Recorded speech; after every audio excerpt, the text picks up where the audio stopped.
Y'all, before we get into this podcast, we gotta talk about hair. It's the holidays, so we need to slay from the living rooms to the holiday parties, okay? Thanks to investors like Serena Williams, Maven is changing the beauty industry in a major way. That's Mayvenn. With the new Maven install program on shop.maven.com, you purchase hair from their online store and they will pay for you to get it installed. That's a shampoo, condition, braid down, sew in, and style all on them. A free service in 250 plus cities. Maven was created in 2013 by Deshaun Amira, who at the time was selling hair out of his car. Now, the brand is working with more than 50,000 hairstylists in communities of color. And yes, that's why we love it even more. So here's how it works. You purchase 3 or more bundles, closures or frontals on shop.maven.com and they pay for you to get them installed. Yes, it's basically hair and service for the price of one. And we all know that's impossible to find anywhere else. After you choose your hair, you'll be matched with the certified stylist of your choice. Thankfully, Maven has already done the legwork for their customers. And so they found the best certified and licensed stylist in your area. Y'all know we're picky about who touches our hair, but Maven's got us covered. It's so easy. And thank God, because we don't need any extra stress added to this hair getting done process. If you're not a bundle queen like me, or simply want to try something else, Maven still got you covered. They have frontals, closures, wigs, clip-ins, my personal fave, and even tape-ins. By the way, for the folks who clicked on this podcast nice and early, I've got something extra for you. Maven is offering a very rare additional 25% off site-wide until December 6th. Use SALE, S-A-L-E, at checkout. That's shop.maven.com. Get it in your life, y'all.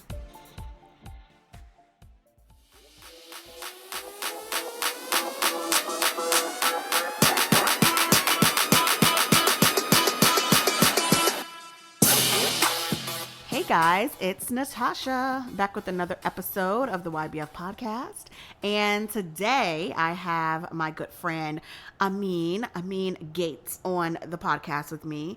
And I asked him to come on because I took him to go see Queen and Slim with me about a week before the movie came out. An advanced screening for media, and I didn't want to go alone and just make it a work thing. I was like, no, I need somebody like to experience this with me, because I've been waiting, I feel like a year for this movie to come out, and I just knew it was going to be the emotional trip that we all needed. So I wanted to bring somebody along, so I brought him, and he afterwards, y'all, like, we sat there in the theater and even after downstairs while we were walking out, just like deconstruct, because we couldn't even like leave.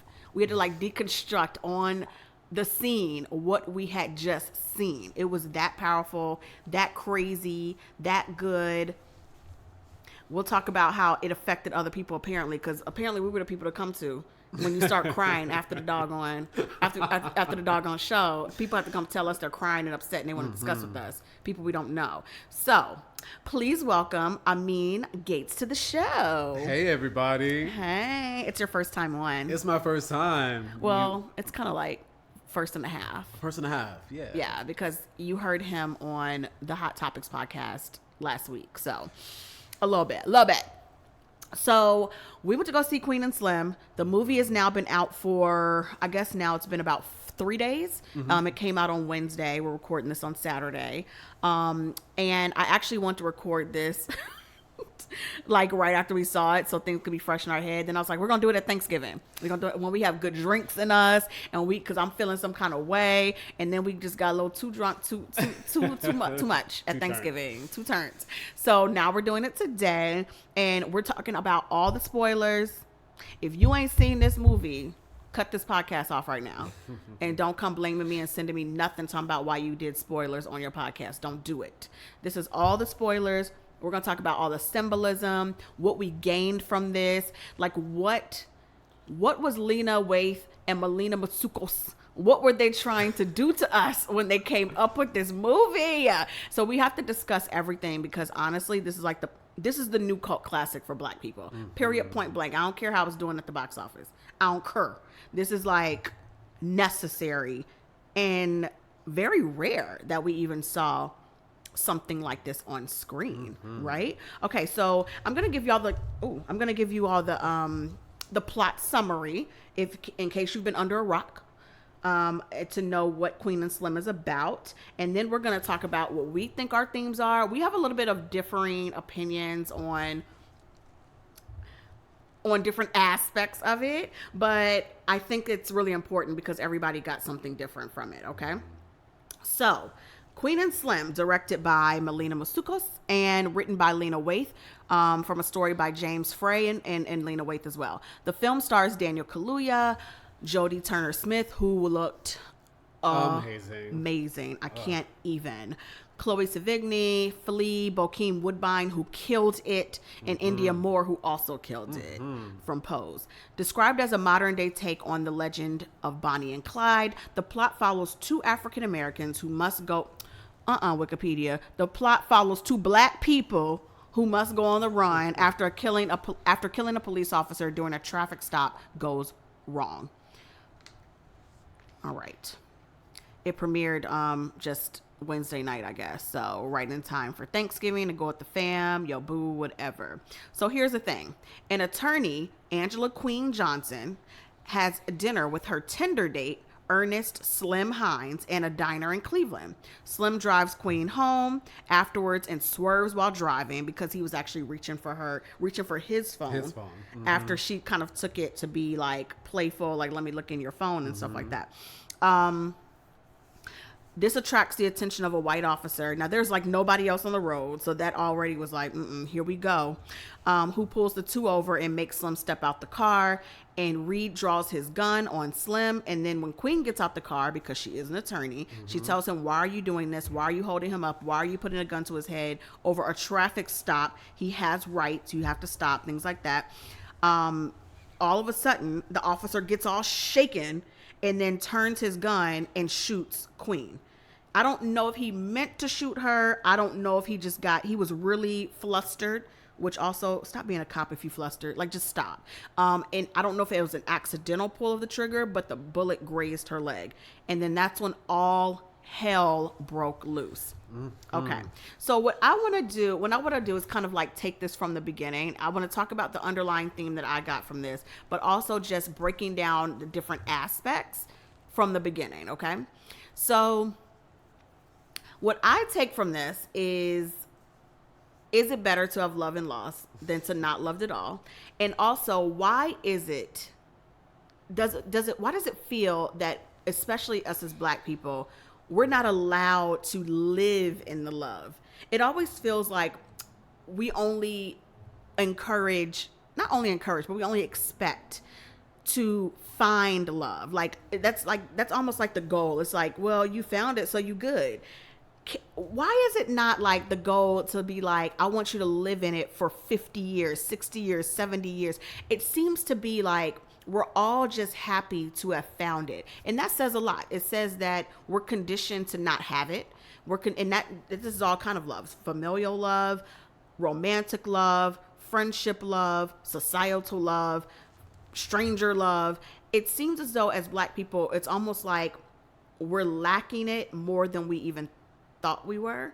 And when we find it and can grasp it a little bit, it's like, oh my God, that's enough.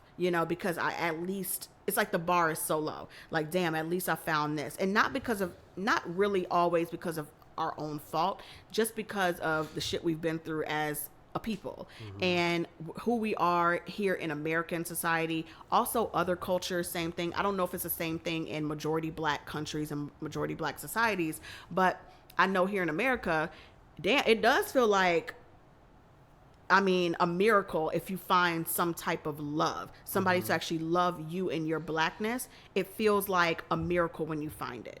So for this movie, it was like, I know I shouldn't get my hopes up. Yes, they're going to fall in love, but I'm thinking they're going to live in it. We're going to see them after they make it to Cuba, and they're going to live their life, honey. And we just about to find out what happens after the fact. We never got there. And it felt like it was ripped, like my heart was ripped out as soon as she was shot at the end. Like, spoiler.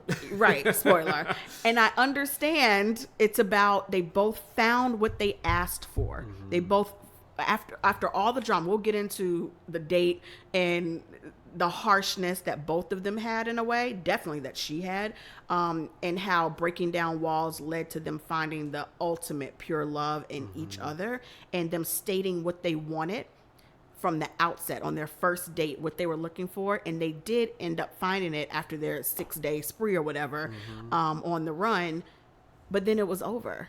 It was over. Is it worth it? And I say no. I say absolutely yes. And I think that, with your thoughts around, like, this is a love story, yes, and finding love, we all want to find love. I think that we need to start to look within. So, if we start with loving ourselves, then we can open ourselves up to loving another person or having someone else love us.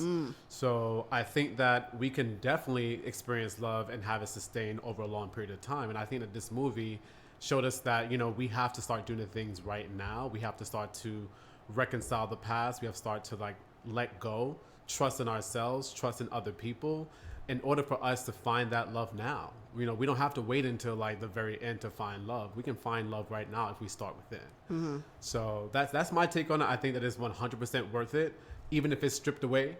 Like day 6 stripped away? Day 6 stripped away, I would do it all over again. Are you serious? Yeah. I just don't. I don't think so. I feel like it would tear me up to the point where I might as well be dead. But it's like, if you don't experience that, and if you don't live life to experience that, then what is life even? What are we doing here? What are we doing here?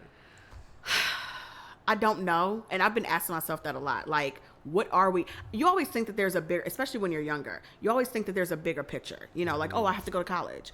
Oh, I have to go to grad school. Oh, I have to, have babies. I have to get married. There's always a bigger thing. But say once you get to that point in your life when all those things are done, or you realize you might not want all those things, then what?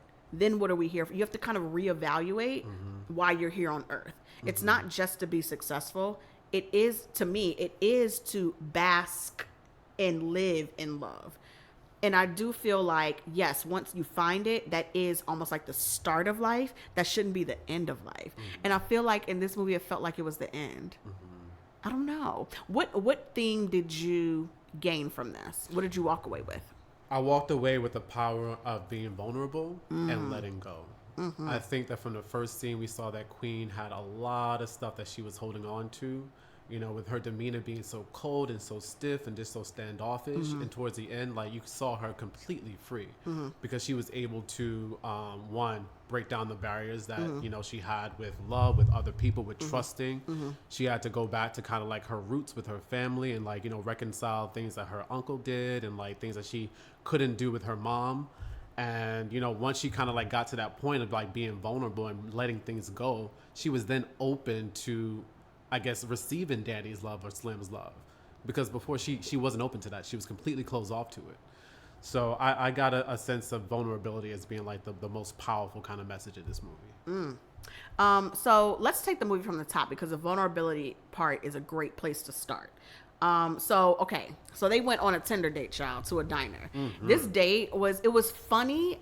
I think it was meant to be funny, obviously, but it also was so damn real. And I'm looking at her like she's a lot of me. I see a lot of myself in her, but I also see a lot of Black women, period, in her. I think it was a little more than usual, a little colder than the normal girl, but I mean, it was 100% understandable that at first it wasn't, but then we start to see why she is how she is. So when they got to dinner, we find out throughout their date that basically she had just hit him up hours before and was like, let's go to dinner. Apparently he had asked her previously or tried to reach out to her previously, and she shot him down. And he asked her, what made you come out with me today? And she was like, well, my client, she's an attorney, my client just received the death penalty and he's definitely going to be killed, and I didn't feel like eating dinner alone tonight. He was like, what? And not offended, damn, so you only want me to make you feel better? But the first thing he said was, we're still doing the death penalty here in Cleveland, Ohio? And she's like, yeah, and several dozen plus states are as well. And that kind of set the tone of where we are, where we are when it comes to politics and the socioeconomic things and all that. So during the date, she is 100% cold. I don't even want to call it a date. She's barely talking to him. And when she does talk to him, she's a little critical. And she's like, did you only bring me to this diner because it's all you can afford, or is this really your favorite place? Because he knew like the waitress and he like knew the people there. And it's obvious that he is clearly not a lawyer himself. Like he's not, well, actually, I don't even want to say it's obvious. He's a Costco employee. He said Costco employee?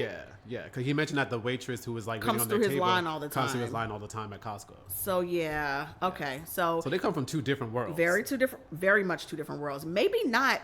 You know what's weird? I think their backgrounds actually are not similar at all, but not how you would think.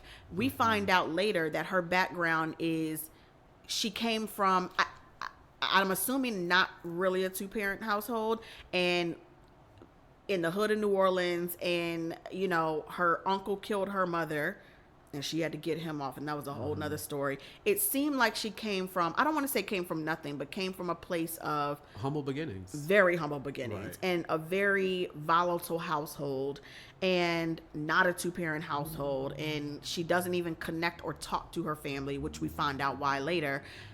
And it seems as though he's super close to his family. I don't know if it's a 2-parent household or not, but he's definitely close to his father, because he kept mentioning his father and that he wants to talk to him.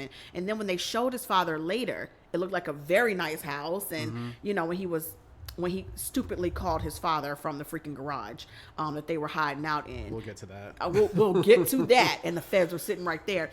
It looked like, I mean, his father looked like an upstanding man. It kind of seemed like you would assume she would have come from a household like that and he wouldn't have come from a house, but it actually was flipped. So I wonder if that plays a role, their upbringing and how they saw things. She was quote unquote successful now, but look how cold she is. And look how unsuccessful she is in love. And look how far removed she is from her family. So it's like, I feel like a lot of people who do come from humble beginnings, they try so much to just leave that environment.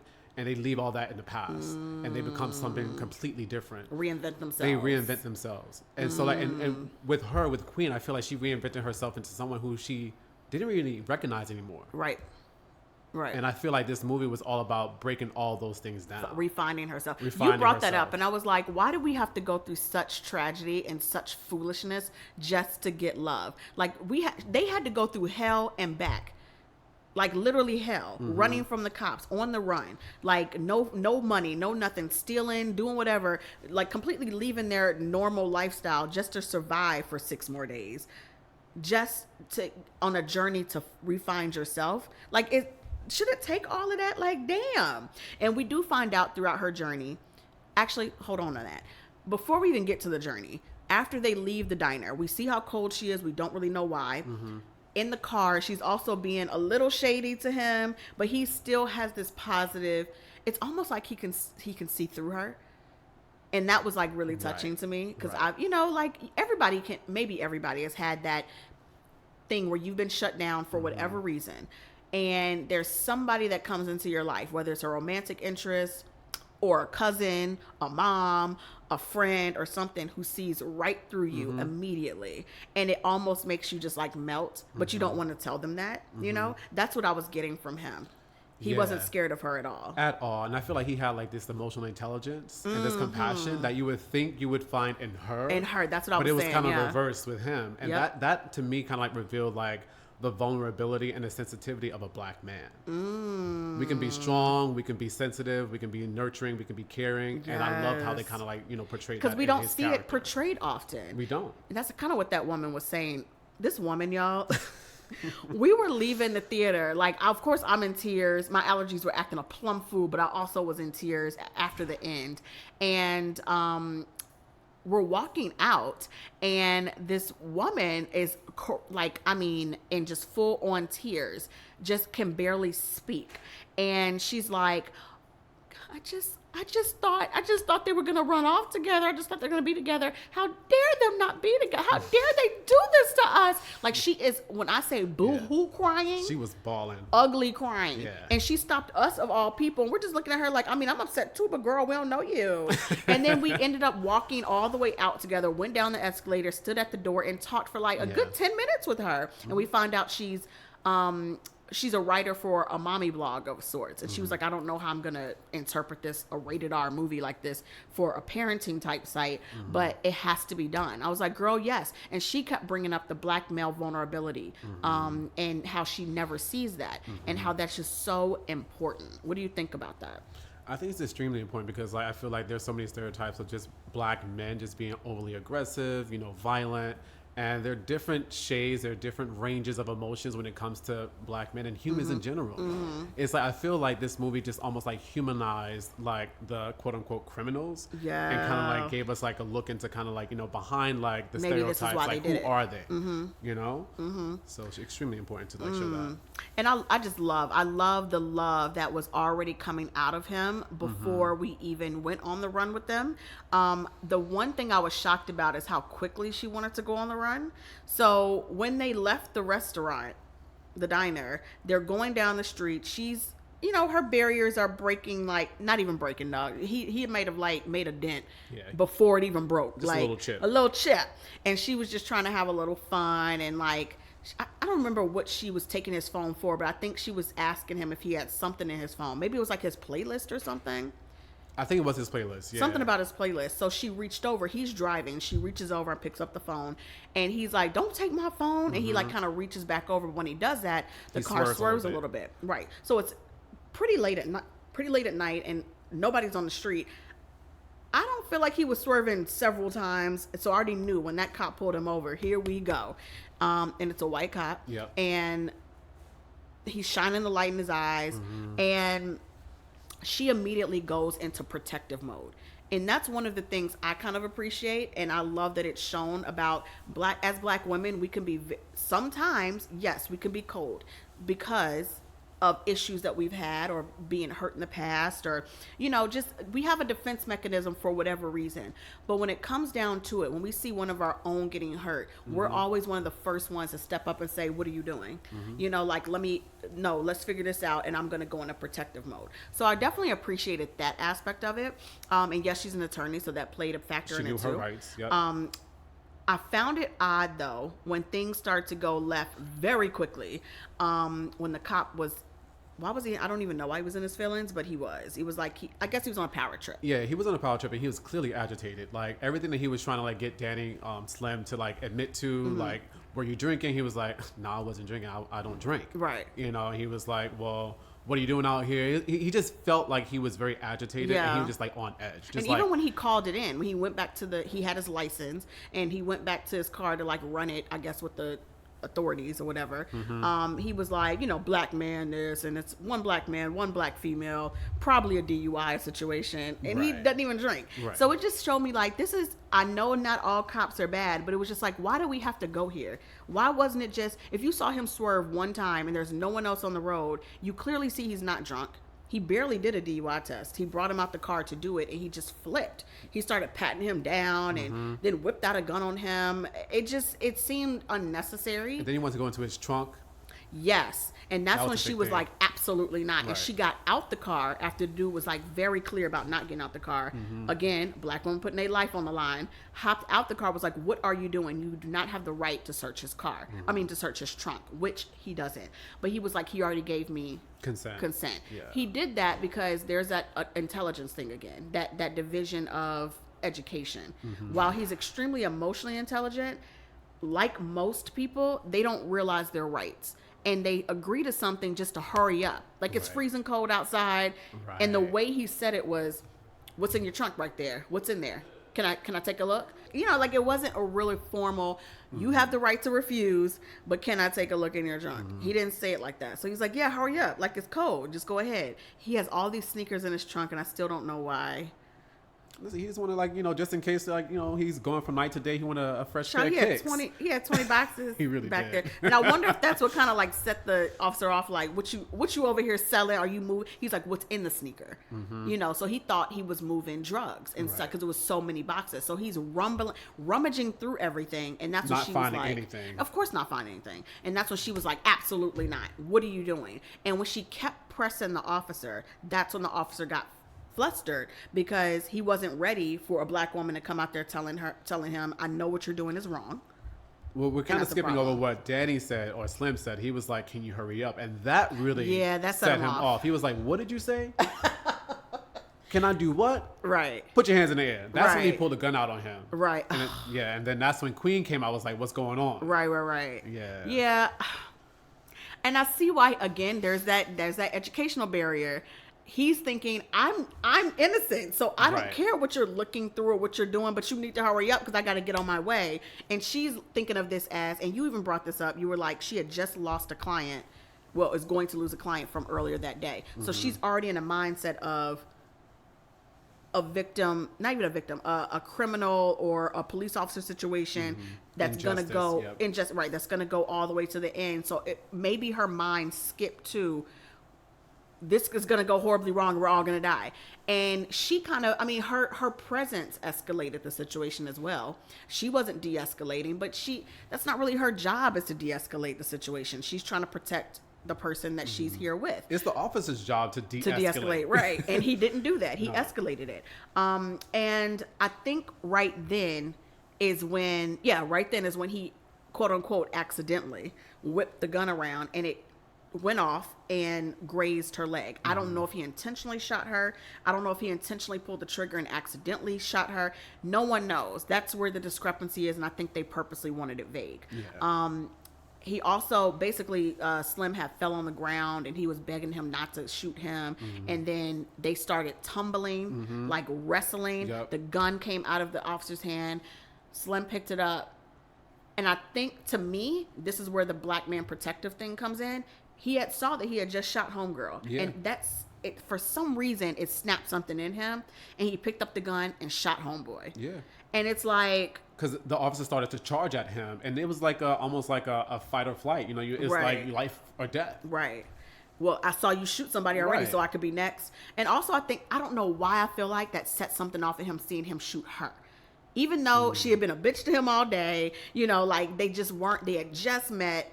So I'm not about to take my life put my life on the line for somebody I just met. But she kind of did the same thing too. And then he kind of did the same thing for her. Yeah. I could be wrong. That's just kind of, maybe that's me romanticizing the situation, but Really romanticizing that situation. I think that he saw that the officer was out for blood. true. He was out for blood, so it was kind of like, I have to like kill this guy because like if anything, he's gonna kill me. But he's such seemed like such a peaceful, just like do no wrong. He talks to his father every day. Yeah. Like it's almost like he just became a different person that moment. You never know what you're gonna do and how you're gonna react when your life is on the line. That's true. And then it makes you question, are people, even if you are a quote unquote murderer, are you a bad person? And because now we're seeing why he did what he did. Because did he murder him technically? Yes, he did. Did he do, and even that discussion of self-defense came up, and he was like, this was self-defense. I don't understand why we need to run. She was insistent. Almost like 2 minutes after this happened, she's like, we gotta go. And he was like, go where? Like, I'm not going anywhere. What if he has a dash cam or something like that? And she's like, no, we gotta go. And he's like, the man is like laid out and dead. Right. We can't just up and leave a shot police officer. She's like, do you want to go to jail? Do you want to die? Right. It was like she had skipped all these things that could possibly save them. She didn't, for some reason, she had no hope that they could ever get out of this. And she was so dead set on leaving right then, where he was like, I could call for help. Let me call my family. Let me call the cops. Like, let me do something. She's like, nope, we got to go. The justice system just failed her. In her mind, in her opinion, black bodies mean nothing to the justice system. And she didn't even want to risk it. She didn't want to risk it. Because it kind of was a self-defense situation. It definitely was, 100%. And to me, it's like, aren't you an attorney? Wouldn't you be able to argue that? But it's her word against a dead person. And at the end of the day, like, we don't have context. We never get context to these situations. Right. Rarely do we get context. Right. And so it's going to be a black man who killed a white officer. That's it. Right. And that's what she knew, and that's what she thought, and that's why she was insistent on running. The other aspect of running, I wonder if it's because we saw how cold she was. She had built up these barriers to protect herself, but in a way they had suffocated her as well. She didn't have familial love. She had no mother, no father. Her mother was killed by her own uncle, and her uncle is who she actually had to, it ended up being her first case out of law school. She got him acquitted. of murdering her own mother. So of course that's going to be problematic inside of you, psychologically, emotionally. But she said she knew that he did it accidentally, so she wanted to save him from a murder charge, even though she witnessed it happen. To me, I wonder, was she so dead set on running away and going on the run because she was craving feeling, period? She had no feeling at all, if you think about it. She was cold for a reason. No family, no friends. He even asked her, he's like, you don't have no friends to go? Like, you won't want to be alone. You don't have no friends to call? She's like, no. He was like, no family to call. She said no. She literally goes to work and is in a tough position, clearly a criminal lawyer of some sorts. In a tough, my father's a criminal lawyer too, so I understand. He tells me the feelings that they go through, and it's a tough job to have. And so being in that kind of position, that job every single day, and not having anyone to come home to kind of balance that, it's almost like you put up this defense so you feel nothing anymore instead of feeling bad every day. Did she do this because she wanted to feel? I think part of that was some of the reason for feeling alive and feeling like a human, because she's been running from herself for her entire life. Right. So I feel like running was almost like the obvious choice, because she ran away from home. Not really ran away, but like she like is living in Ohio, where she's from, like Macon, Georgia, I think. Yeah. And so she's been running from herself and running from her family like her entire life. So like running is not like a foreign kind of like concept to her. It's almost like the natural thing to do. I didn't even think about that. Okay, so they're on the run, and I forgot what he suggested they do, but she was like, no, don't call anybody, throw away your cell phone because it's a tracking device. Right. But she said, we need to go to New Orleans. And that's when I asked you, I was like, we're in the movies, I was like, where are they at? Because I could have swore they were somewhere up north. It's snowing at the time. And you were like, I think they're in Ohio. I was like, so why would she should just... Nothing was making sense to me. She just said New Orleans out the blue. She's like, I have an uncle there. I'm like, girl, that's the first thing you could think about. And you up north, how long is it going to take for y'all to get there? But she was dead serious. Let's go to New Orleans. It took them almost 2 days to get there. And they took their car. But on the way, the car runs out of gas. And that whole thing about, aren't you smart enough to know when the gas tank is empty? And that whole fight between the man and the woman, that black men love to accuse black women of being critical of them. And people think that black women are too overbearing when it comes to stuff like that. Why you always nagging? Why you always doing this? I saw that play out right there on the screen. And then they ended up she kind of empowered him. I hate to use the word empower, but that's kind of what happened. She had to empower him to basically kill for them to keep going. Like, you remember when they ran out of gas, they didn't have money to get more gas. So they had to hitchhike. And then who comes up? The damn sheriff. A sheriff. And they didn't know he was a sheriff. And I mean, I wouldn't have gotten in the car, period. But I mean, they were like, why don't we just walk to the gas station? But it was a very far walk away. And the sheriff, who actually, I thought he was setting them up the whole time. He actually wasn't. He didn't know anything about what had just happened. He was just being a nice guy. Like, I see it's snowing. You all clearly need help. Let me take you there. Right. So let me take you to the gas station. He takes them there. Even though he's off duty, he's still listening to the walkie-talkie. Yep. And so he goes in to get the gas, and I mean, all hell breaks loose when it comes across his walkie-talkie that an officer has been shot. I think they were like in Kentucky at this time. They had crossed over a state line. Officer had been shot. They noticed that he got fidgety. He got back into the car, and homegirl pulls a gun on him. Yep. Like, I know you know. Don't play around. Bring us back to this car. Right. And he's freaking out. Slim is freaking out. They get back to the car. I mean, I feel like that was when he kind of shifted his energy. He knew, like, now I have to become natural born killers to survive. And she's expecting that of me. The second time when they needed to kill they didn't kill the officer. Thank they just God. Put him in the trunk. He might have died, child. He in the trunk in the middle of nowhere. He can kick out the back seat and get out the car somehow. Oh, so now he's MacGyver. Okay. The second time, they also took... Did they take his truck? Yeah, they took his truck because he was stuffed in their car. Took his truck, and they ran out of gas again, and a fight ensued about that, like an old married couple. And then she gave him the gun and said, you have to go into this gas station and basically either you need to kill them or threaten to kill them to get this gas. And he actually had to do it. And not kill the little boy, but he stupidly gave him his gun because the little boy asked, the little white boy. That was a very interesting scene, like, because the guy, this little boy is a little white boy. He was not afraid of Danny at all. Do you think he knew? He knew because, like, they showed that, like, you know, the newspaper. I don't think he read the newspaper. He though. 100% knew who that guy was. 100%. Because even if he didn't read the news, like, he had the TV going in the background, and that was kind of like national news.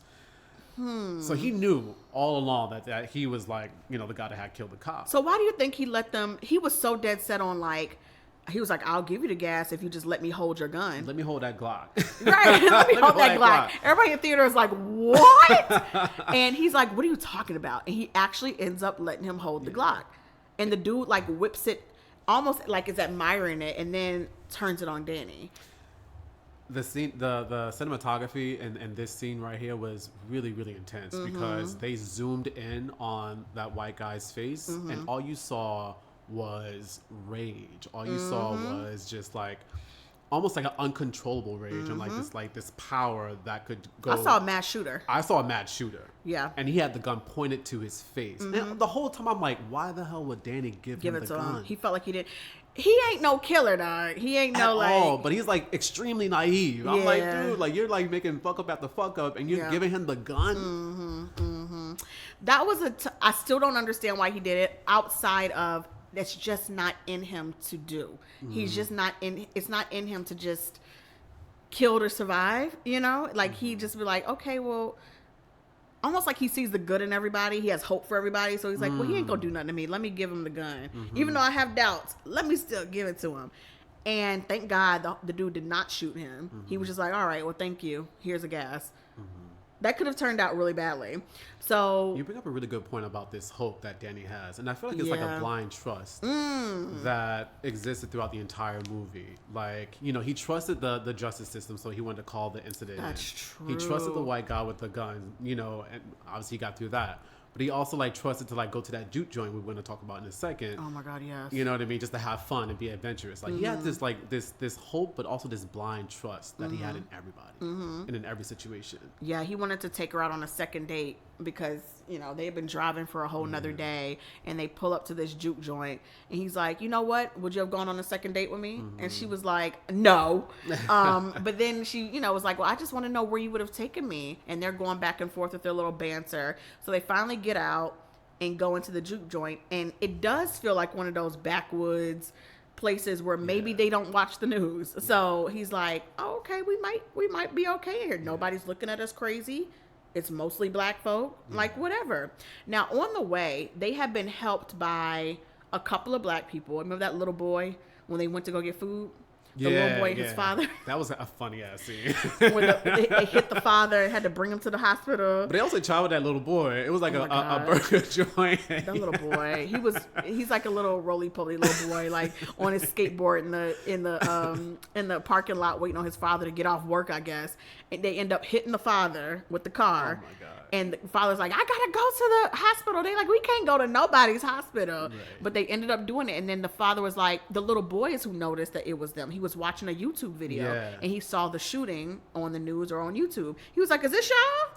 And that's when they found out they had like a huge like following. Yeah. Like, and a lot of support from the community. Yeah. Well, so they thought, but yeah. And so they were like, oh shit, he recognized us. This is it. But the little boy was like, no, y'all are like, oh my God, this is amazing. Yeah, like, y'all giving us hope. Yeah. And we so got y'all back. Here's some free food. And the father was kind of the same way. He was like, I saw what y'all did. And when they thought he was going to be judgmental, he was like, nah. He like raised his fist like black power. Black power. Yeah. So it's kind of tough to watch because I don't want us to promote killing of cops. I think that they saw why he did it, and that's why they supported him, though. Right. It wasn't just like go out here and just kill a random cop. Right. So I think that they feel like he had a right to do what he did, and they have a right to be on the run. Right. And they're okay with that, and they're supporting them on that journey. Because this was also captured on the dash cam. I don't think they knew about the dash cam. They assumed that there could be a dash cam. Yeah. But yes, there was dash cam. Yeah. They didn't. Queen and Slim didn't know there was. They didn't know but that. Yeah. So the dash cam video was out, and people were like, "Nah, dog, this was definitely self-defense." Exactly. And I just wonder, like, I don't know. It's like she had no hope in the system at all. None. No hope, period. And I'm not the most hopeful person. Like, I'm quite very much the realist. I even thought, girl, I'm pretty sure that y'all could get a self-defense situation. Like, it was just weird that she went from 100 to 0. I don't know. Anyway, because she was hopeless, and I feel Yeah. like Danny, like, he had all the faith and he had Yeah. the blind trust. And he was also a man of faith as well, right? Like I felt yeah. like he Oh my was like God, a- yes. I Yeah. forgot about that. The license plate said "Trust God," Yep. and she got annoyed by it. Mm-hmm. And he was like, "I mean, don't." Oh, he was playing gospel music. Yes. After the fact, and that's why she got annoyed about the playlist. But he was playing gospel music in order to think better. And after they were on the run, and he was like, "This is the only way I can think." She was like, "Turn this off." And he's like, "I mean, it's Jesus. He's protecting us, whatever." She was like, "I don't believe in Jesus. I don't believe in God." She was actually not telling the truth, but that's, I think at that point, you're right. That's exactly what it was. She had no hope, period. No hope, period. So they go inside the juke joint, and thankfully, people aren't like flocking to them or bringing attention to them. So they think it's safe, and they chill, mind their business. It takes her a minute to kind of adjust. He was like, "I'm gonna go get us a drink." What you drink? And so he goes to the bar, orders a drink. Everything's fine. And then as soon as the bartender, slides him the drink, she says, "It's on the house." He was like, "Really?" And She says, "You're safe here." yeah, we know who you are. You're We know safe who you here. are. And so they partied it up. You know what? We did pass up. New Orleans was before this. It was, right? Yeah, it was, because remember that's where they got the. We're gonna go back to That's it, where they got guys. the outfits. Yeah, we're gonna go back to New Orleans. Anyway, so the juke joint situation happened after the New Orleans situation, but we just want to show you about the hopelessness versus the hopefulness. Yeah. Okay, so before they went to the juke joint, they made it to New Orleans, and this is like my favorite part when they're walking up to the house. And they playing bounce music, because I'm from New Orleans, so I was getting my entire life. So they're playing bounce music. I thought Big Frida was gonna open up the door. I did. I was like, "Oh, they gonna put Big Frida in this doggone movie, child." And I was wondering, what that. I don't know if he was a pimp with his hoes in the house. Is that what it was?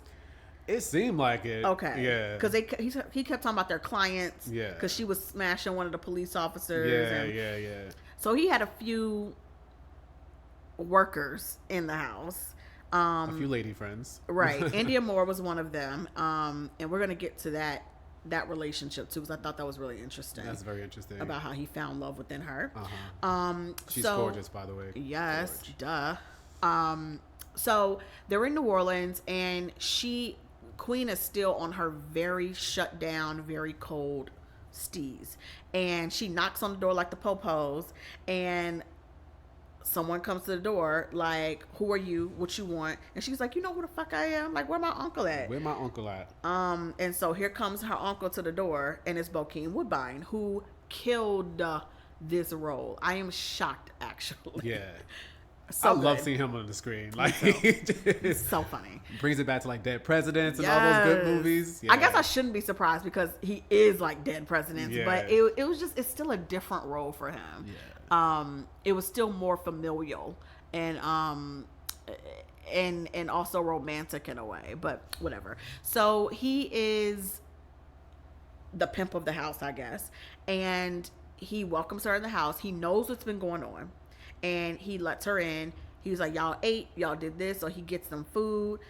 Slim over there eating like a pig, which she has already gone off on him about. That was one of their other little banters, that he always eats really sloppily and loud. So he's eating, and she's like, "I just don't know, what we're here for. If you're not going to help me, are you going to help me?" And he's kind of being a little non-helpful at first. And then she reminds him when she storms off, like, "You owe me." And then that's when we find out about what happened in the past. Apparently her and her uncle just have had a very strained relationship.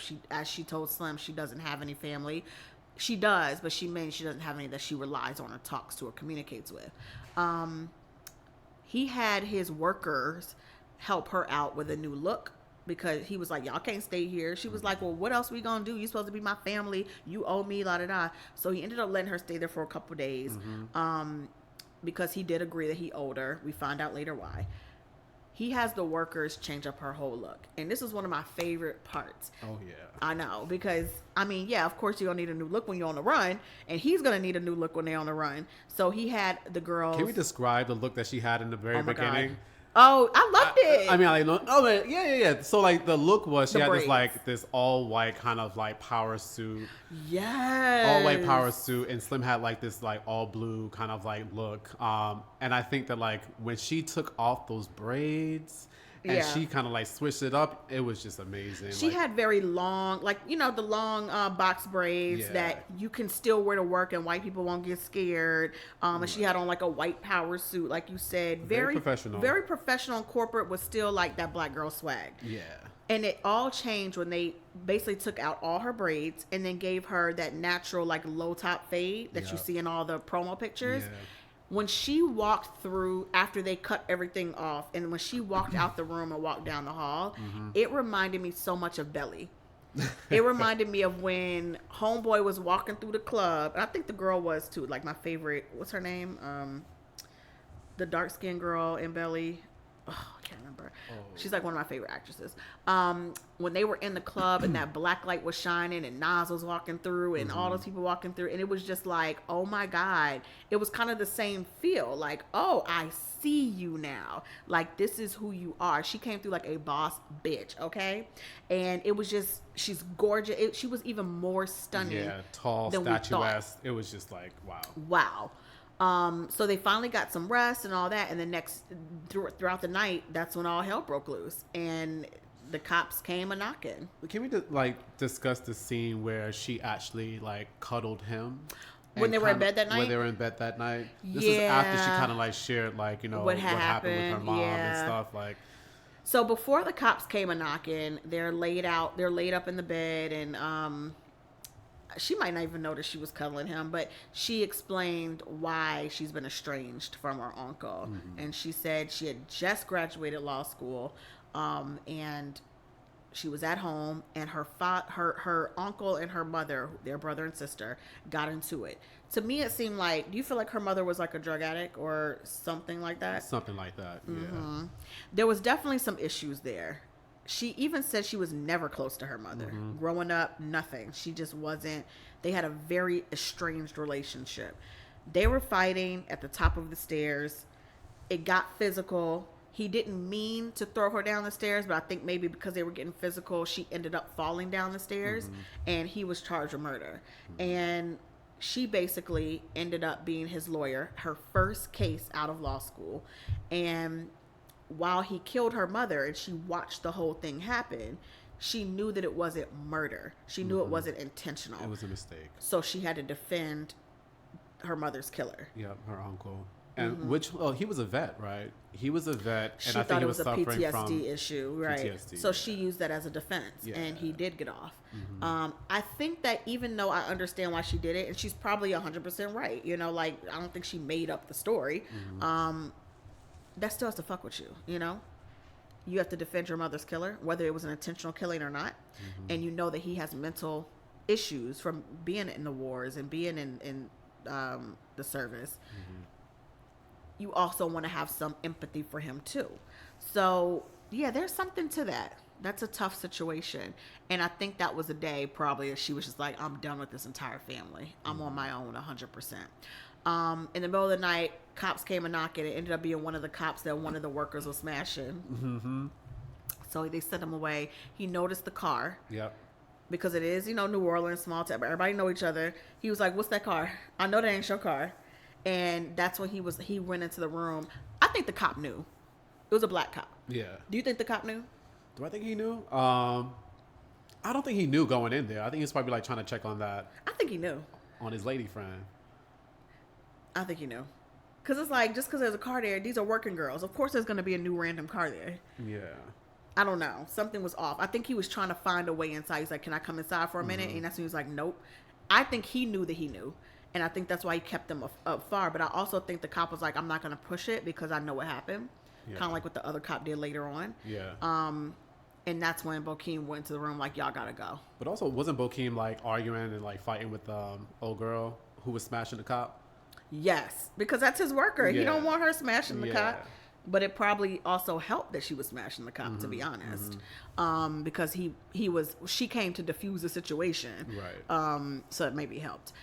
So they got kicked out because the cops were on to them. To me, it seemed like they were on to them, and that's when they went on the run and went to the juke joint. Yep.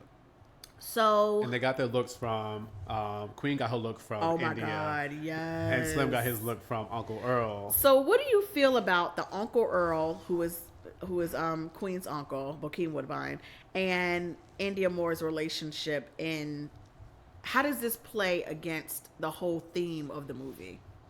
Play against it? Play in it. Oh, play into it? Yeah. That's a good question, and I'm still trying to like grapple kind of like what their relationship was. Like it sounded like she was like his main like girl. Yeah. And I don't think that they, kind of like exposed her as like a trans woman. Right. I They think that she definitely was just didn't. like a woman. I didn't even realize it was her until Yeah. you said that. I was like, oh my god, that is her. Yeah.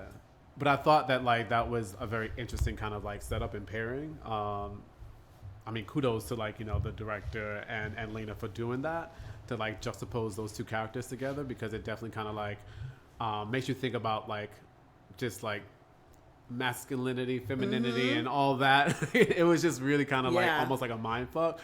But Yep. And the fact that a man like him, Yeah. a very masculine black man who clearly the way he was talking to Queen is very misogynistic and very, what's the word? Just, testosterone driven. I run this stuff. Even India said when she was taking down her braids, when she was taking down Queen's braids, Queen was like, why are y'all in here? Like, why are y'all doing this? Why are y'all listening to this man? He ain't shit. Like, why are y'all even here relying on him for anything? And even one of his workers popped off on him about that, because she was like, why do you keep talking to me crazy? And she's bucking up to him. Like, I've never seen, I didn't know that pimps and they workers can do that, but she puts him in his place often. You could tell that he wasn't really about that life. Right. He tried to hit her and then she popped off again. And I don't really think he was really as misogynistic as he wants to come off. And then I saw it even more when India came into play. And when India's taking down Queen's braids, and Queen asks her, why are y'all here? Why y'all doing this? He's an ain't shit person. She goes, you know what? He takes care of us while we in here. And also, when he's out there, he ain't shit. But in here, he's king. everything, and he's a king, and we're going to treat him as such. That reminded me of back in the day during the Black Panther days. And a lot of black women, it's just during civil rights period, that was kind of the motto of black women period.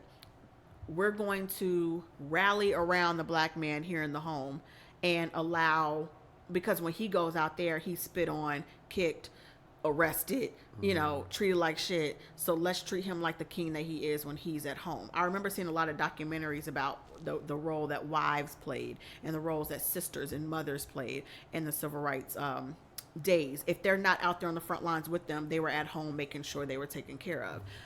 And that sometimes worked against them. They were sometimes treated like shit because of it. Right. Especially in the Black Panther situation. There was a lot of misogyny, a lot of things that black women couldn't pipe up and say, because it's like, well, I don't want to be the one to bring him down, so you just kind of take it. It kind of just mirrored that same thing. I don't know. Yeah, and also kind of like how like that idea is kind of like rooted in like domestic violence, like because all of that aggression that black men is facing outside of their home, they're bringing it home and they're taking out on their spouses. Yep. So that was interesting that they said that. But he seemed to be in love with her. Like he always went to her for help. He was like, get them some clothes, like do this, do that, go let them use your clothes. He took India with him whenever they went to go dump the car. Yeah. And he gave them like $2,000, I think, in cash, and then another car. And India's holding him around the waist at the end while he's watching Queen and Slim drive off. It was just like a really interesting juxtaposition. Yeah. This misogynistic bad man, quote unquote, being in love with a trans woman. I just thought that was interesting. Anyway. Love is love. Love, honey, that's what they were trying to portray. Love is love. With Queen and Slim and with these two. Yep. So after they leave New Orleans, they head down to Florida. And before they get to Florida, they're going through Georgia. Oh yeah, what happened to Georgia? That's where they ran into the juke joint. Oh, that was after New Orleans. Yeah, after New Orleans. Yeah. And then, like, in Georgia, they went to her mom's grave. So let's talk about the grave scene, because that's when you were saying that's where she really found out, okay, I've almost like met my, not cured myself, but I've come to terms with why I am the way I am. That might have been the scene. Her having to visit her mother's grave might have kind of finally healed her in a way. What do you think? Or at least, like, started the healing process. I feel like when she was, because she was driving at this point, and she had an option to go on to, I forget which city it was, but it was like Macon or another city. I think Savannah. And she wanted to take the detour. She passed it right at first, and then, like, you can see kind of like her face, like, oh my God, like, I can't do this. I have to, like, close this part of my life. Right. Because at this point, like, I don't know when I'm going to die.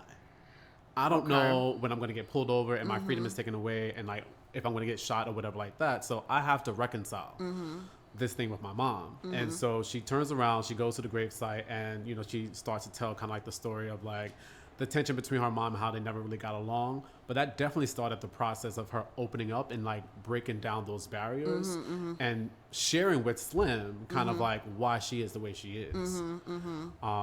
So that was a very important scene and a very kind of like interesting moment in the movie where I feel like it turned for Queen. Definitely a turning point. She started to become more softer. She started to become more open because she started to, like, really open up herself and be a little bit more vulnerable.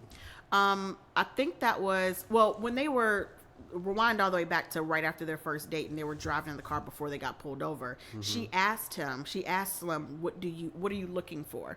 Why are you on Tinder? Like, what are you looking for to find? And he told her about wanting to ride or die. And that's what she was like, why? What does that even mean? Men always saying they want to ride or die. What does that mean? And he explained to her, he wants someone to always hold his hand. He wants to know that whoever he's with is always going to be there no matter what. And always going to love him, always going to want to be with him. I don't remember if he asked her the same question right then, but I do know they talked about it again after the grave scene.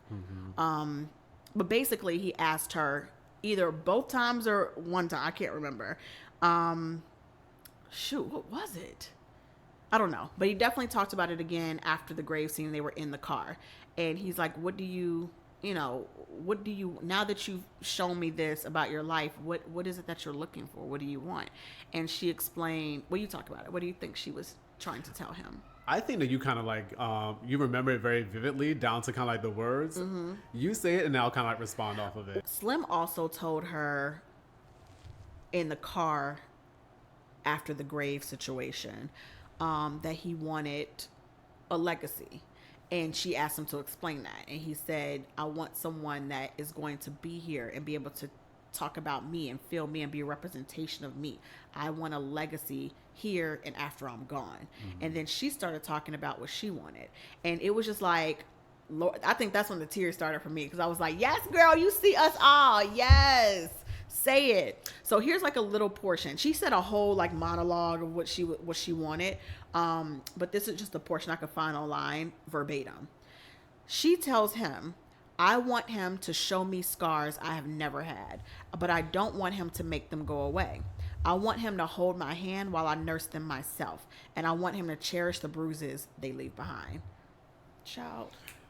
Oh, so poetic, so deep. And it's something that I think any woman, black, brown, white, whatever, that you can definitely relate to, especially in 2019, where we're not just at home and just having to take whatever's given to us, and we have really no power and control over our lives. Now when we have all the control over our lives, sometimes it feels like that means nobody wants to help us. And that means we're now weak for asking for help. And we have to now present this image of perfection, an image of, you are able to do all things because we begged for this. We fought for these rights and we fought to be equal and fought to be looked at as powerful beings. We're not allowed to now be vulnerable and soft and need help. So when she said that, she's saying, I have scars and I want you to know that. That was big for her to say, because she always had these walls up and she didn't want anybody to know about her scars or her good. She didn't want people to know about nothing. Good, bad, ugly, nothing. But now she's telling him, yes, I have scars and I want you to help me fix them. I don't want you to fix them for me. That's the difference. A lot of men seem to not understand that. I'm going to speak for heterosexual relationships. I don't know what happens in any other relationships, but I'm telling you, with heterosexual relationships, because women are always usually looked at as, I don't want to say subpar, but looked at as the weaker sex. Men sometimes take that on and say, oh, she's going to need me to fix this for her. If she came to me complaining about something, let me just fix it for her. I don't know why they do that, but they do it. And it gets very frustrating a lot of times as a woman, because then it's like, so now you're calling me weak and I can't do it. I just want your help, damn. Like, I just want you to listen sometimes, and sometimes I want you to offer advice. Let me do it, but still stay there. Don't leave me. Don't leave me because you're leaving me to go fix it, or don't leave me because now you look at me differently. I've been in a relationship like that, when you finally show that your vulnerability and they leave because you're not the woman they fell in love with. She's saying, don't do those things. Just stick by me forever. And once those things are healed, I shouldn't be, your goal is not to wrap me up in a pretty package just because I'm a woman. The goal is, let those things heal and have those scars still. I'm still an unpretty package, and you should love me anyway. Love the bruises, love the scars. Don't just love me because I no longer have them. It's interesting that she said that at that moment, because it's like, before, she wasn't doing that. Not at all. She wasn't healing herself. No, she sure wasn't. She wasn't at all. But like, she knew deep down that's what she wanted to do. That's what she wanted. That's what she needed to do in order to become whole. She just needed help. Yeah, I don't want to skip over kind of like Slim's response and what he wanted. Oh, yes. He wanted legacy. He wanted to be recognized. He wanted to be remembered. He wanted to be, spoken about. Yes. And I think that was something that was central to the males, the black males that were prevalent in this movie. And talk about the little boy. Because he said the same thing. He was like, and we'll get to this, but like, he was saying something around like, I just want to be remembered. I want to be remembered that I was on this earth. And, with Slim saying that, I think that it really gets into the black male psyche of, listen, our black bodies are not valued in this society. And we're lucky if we even get past the age of like 32 without being harassed by cops, killed by cops, or whatever. What we want to do is, like, we want to be like everyone else and leave a legacy and be remembered for something. So if that legacy that I leave behind is going to be left with my female partner, then let it be, because I'm probably going to like die before her anyway. In this society where, like, hunting our bodies is a sport. So the little boy that he's talking about, they stopped at a garage because one of the many cars they had switched to had broken down. And so they had to stop at a garage in some southern state. When they pulled up at the garage, the guy, and this is important because later she talks about how just because you see a black person when you're in need does not mean that black person is there to help you. So when they go to the garage, it seemed a black man probably owns it, I believe, but he at least works there. Probably owns it. I think he owns it. Okay. And so they ask him for help because they have money, because they were just given money from Uncle Bernie. And they were saying, like, can you fix this? Like we just need to hurry up and get out of here. They don't say who they are. They don't realize that he already knows who they are. So he's giving them a hard time. Like, well, this is a part that's going to take 3, 4, 5 days to get in. And I don't know, it's going to cost you. It's going to cost you more if you want it overnighted, like you're saying. And they were like, do you know who we are? Not in a way of like, we're entitled to help, but they had people at this point help them along help the way. them, right? Yeah. So they were like, well, you're a black man, like, you know what we're going through, like, you really gonna go out of your way to make this harder for us? And he was like, yeah, I know who you are, and I don't agree with what you did. So it also showed that black people are not a monolith, and black people don't all think the same way. We might see the same thing, we might all have very similar feelings about our place in society, but we definitely don't all agree on how to handle it. And I think that the black man there, the technician, just didn't believe in shaking the table and didn't believe in shooting cops even for self-defense. He Right. was not here for what they did. So no, he was not making it easy for them. When he said, you gonna owe me $2,000, that's all they had, he was like, yup. Yeah. And he took the money too. He took the money. And but he did fix the car. He fixed the car, but like while he didn't rat them out, like he slowed them down quite a bit by taking all their money. Yep, yep. And so his son, who's maybe about 10, maybe 11, was who he... Like 13, 14. I think he was a teenager? Yeah, I think he was a teenager. Oh, okay. Yeah. That's important. Okay. So a very young teenager. He was, at the shop. And the technician kept telling him, please leave me alone, because they were all in his mix. Like, well, if I'm going to give you my money, I'm going to sit here and make sure you're doing it right. I'm going to make sure you hurrying up. And he was like, nope, don't be standing over my shoulder. And so he called his son in, which I'm actually shocked about. And he was like, little boy, go take them on a walk. Go take them somewhere and get them out of my hair. You sent in your eyes, two killers with your son who are on the run. So you don't love what they did. You were a little bit high and mighty about what they did, but you're okay with them being with your son. That was a very interesting, I don't know if that was an accidental thing that didn't match up in the movie, like they didn't think that through totally, or was that intentional? Did he actually completely understand what they were doing, felt no fear about them? He just wanted to make a point? I don't know. If you were that fearful about them, you would not be sending your 13-year-old boy with them somewhere. I don't think he was fearful of them. He just didn't agree with kind of like, what they did. Because he felt like they gave, not hope, but they gave like license to kill cops, pretty much. They were like giving that person around your little boy? But he knew that like the context was like it was self-defense. But I feel like he knew that like the way people were interpreting it was a little bit different. They were like, we need to like, take power in our own hands. We need to kind of like, take justice for ourselves, and I don't take arms or whatever like that. Right. And he didn't like the message that was being kind of like. He seemed mad at them too, though. Seemed real mad at them. Yeah. But okay. But I don't think he feared them at all. Not feared. He just didn't agree. He didn't like them very much. Them. But lo and behold, his son completely related to them. Yeah. And it's what you said about maybe it's a generational difference. I definitely see generational differences with Black folks these days, and how to handle things. It's interesting because his age, the father, is definitely of the civil rights age, like post civil rights.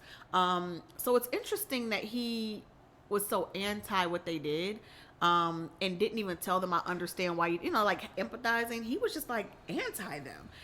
Very interesting.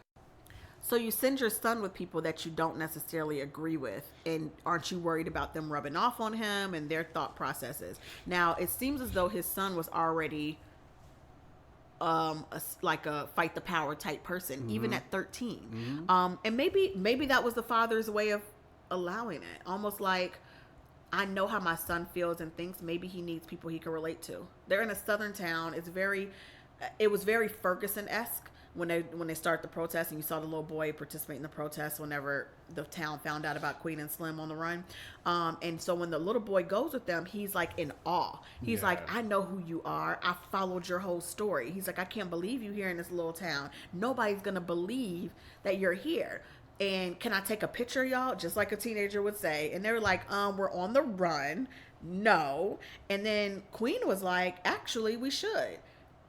And he was like, what? Like, Slim is like, absolutely not. I find that so interesting. I would think it would have been backwards.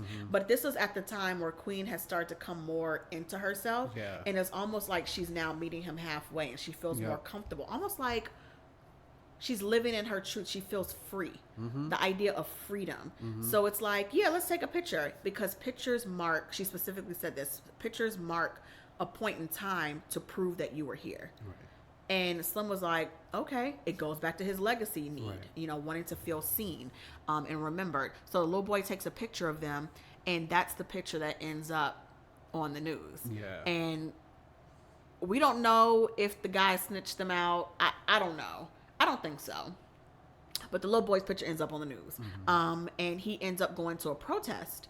And the protest is like, let Queen and Slim go. Y'all were harassing them. And, very Ferguson-like, standing up for the rights of blacks and not hunting them down like animals. They didn't do anything wrong. And everybody's going off. Then the blacks not just the blacks, the people of the city, everyone who was supporting Queen and Slim are up against on the front lines against the SWAT team and the cops. And, you know, it was just like the Ferguson situation. And even protests here in New York. You know, I marched in a bunch of protests and I saw people going directly against cops. I also saw cops helping people a lot, like catering to the protesters. But there was a lot of times where it was like front line, like yelling back and forth. Right. Especially in Times Square, you know, and the cops got like the clear shields up and all that. It was the same thing. And the little boy had told them while he was on that walk with them before they left and before the protest, wasn't he telling them about him wanting a legacy too? Yeah. Even at 13. And he was saying that, like, he said, even if you guys don't make it through this, you guys have like instilled hope in us, and like you guys will live on forever. Oof. And that's when he talked about his legacy. He said, I just want to be remembered. And you remember we were like, he's like, I just want to be seen. And we were like, you're 13. Why do you feel like that? He feels like he's not, even at 13, you feel like nobody cares. Like nobody's. Look what's in the news. Like we're getting shot down and killed like left, right, and center. Yeah. So he's being raised to like think that like his body doesn't matter. And that's his so life powerful. does not matter. To see that, to know it is one thing, but to see a kid say that, it's like, damn, that's real. We have to change this. This is a problem. Right. But it's also beautiful that he found hope somewhere. You know, even if it was in two people that were on the run. Hope is hope. And thank God he found that. What I do not like is what happened after that. At the protest.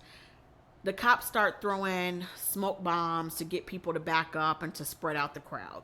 And the little boy starts running away, but then he turns around and then gets this like, I don't know if it's like a ego, testosterone filled, like, or maybe just an anger filled moment where he starts charging at the cops like, you want me? You want to kill me? This is what you want? Come get me then. It's like he just snapped. He snapped. Because he's always, maybe it's like living in paranoia for so long. And I mean, he's only 13, so, but still, living in paranoia, you just see that the cops are after you. So you're like, fuck it. Like, you want me? Come do it. And he's running up to the cops, like charging them. We know why he's doing that, because he's feeling like a little empowered because he has something on him. He can defend himself. Yeah. So he's like, he started running. That's his natural kind of response, is to run. Right. But then he realized, wait a minute, I can take this into my own hands. So a black cop, which you don't even know he's black until he takes off his gas mask or whatever mask he has on. Before he even took the mask off, he kept asking the little boy, home. Please go home. Like, and the little boy's like, no, I'm here to protest. I'm here to set my legacy. And blah, blah, blah. And the little boy has every right to protest, and he doesn't understand why he's, once again, somebody telling him he doesn't matter. You go home. You don't need to be here. This isn't safe. And he's going back and forth with this one cop.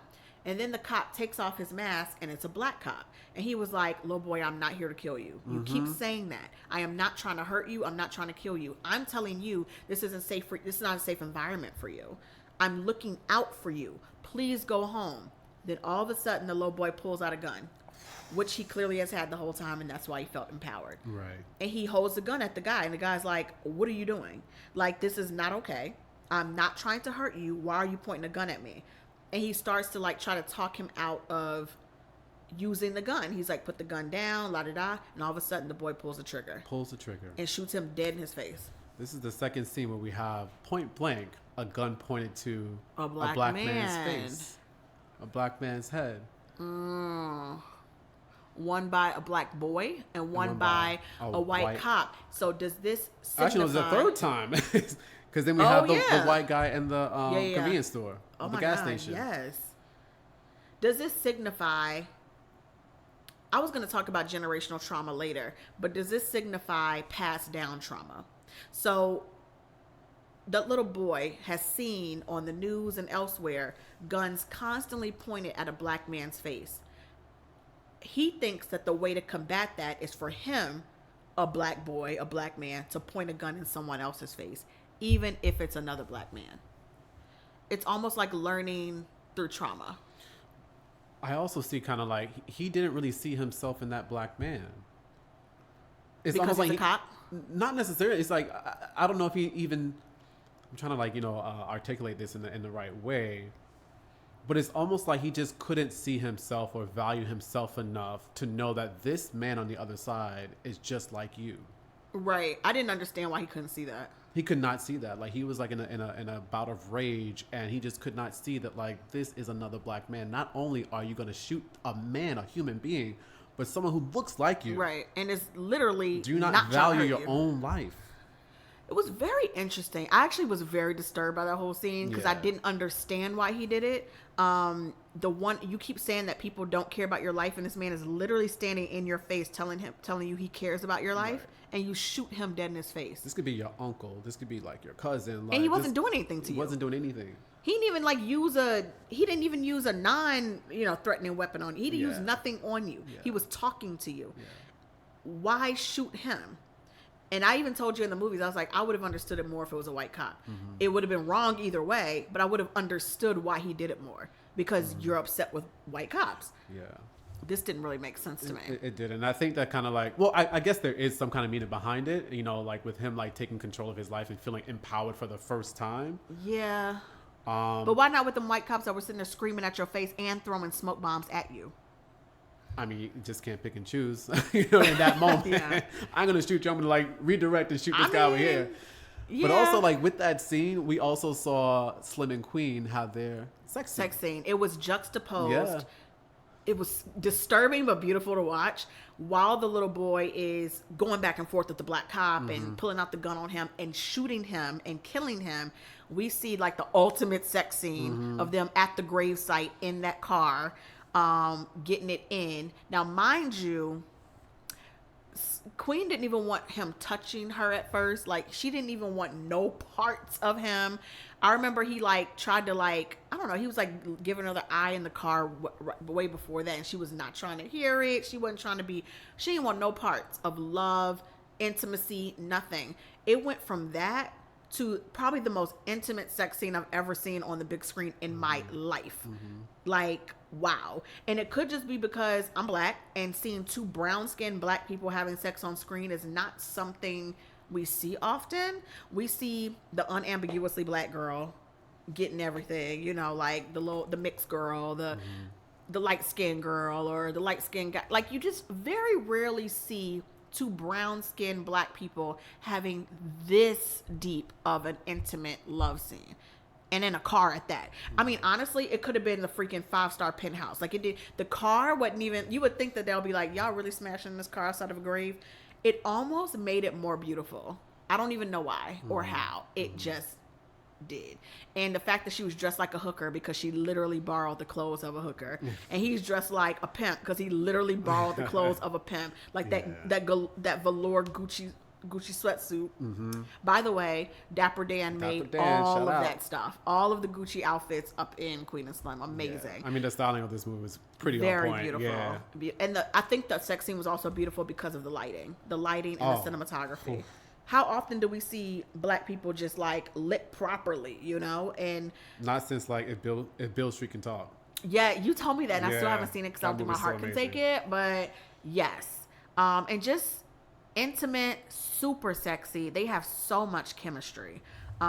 It's so interesting that they're both British as well, but they nailed the intimacy that gives way to the Black American experience, the trauma of the Black American experience that leads to that type of intimacy. Like, it was like I don't know how they could nail it, not even growing up nowhere up in the United States. I don't think Jodie Turner-Smith grew up here. I'm gonna have to look. But I think it's just really interesting how they nailed that.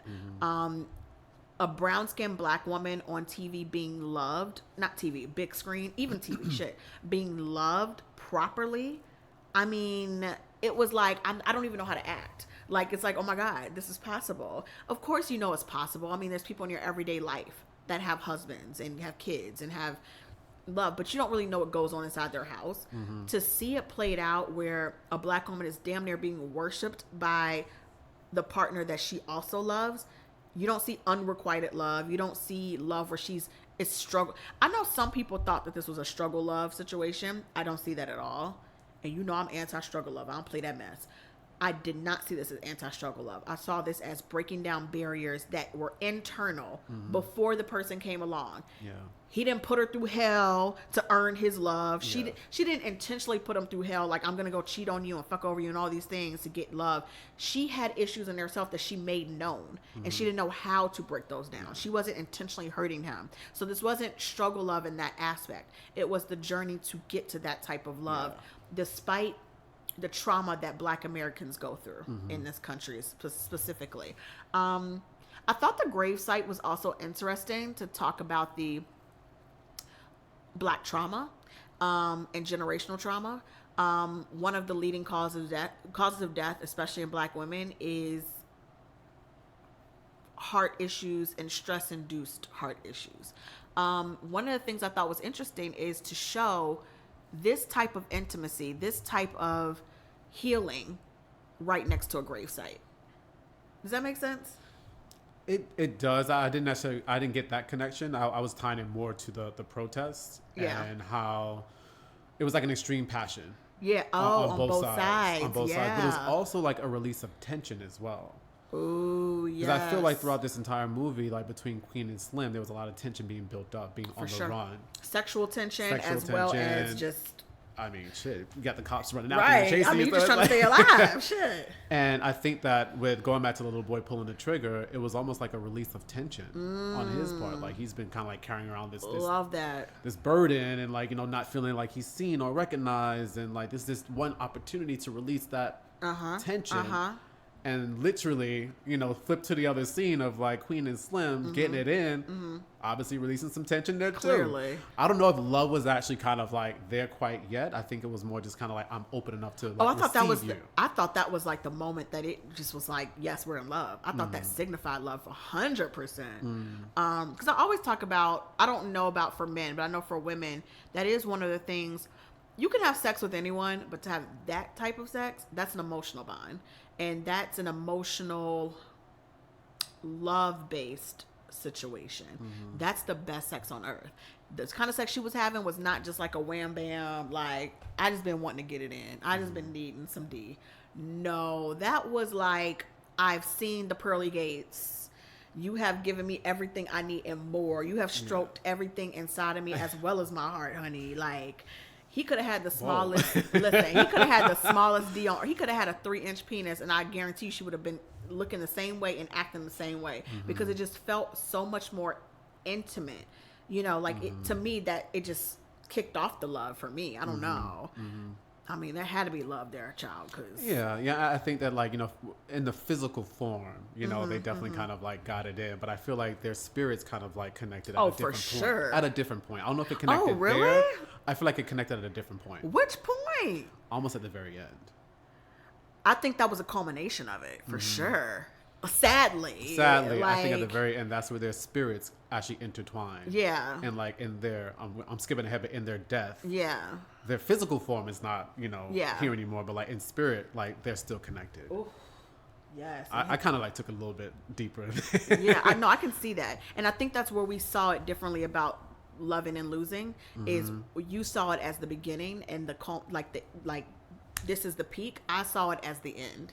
And it's just like, why do we only get 6 days of it? And you said, no, they found it. So now they can have it for eternity, not in this form. So it's just how we're seeing it differently. That's all.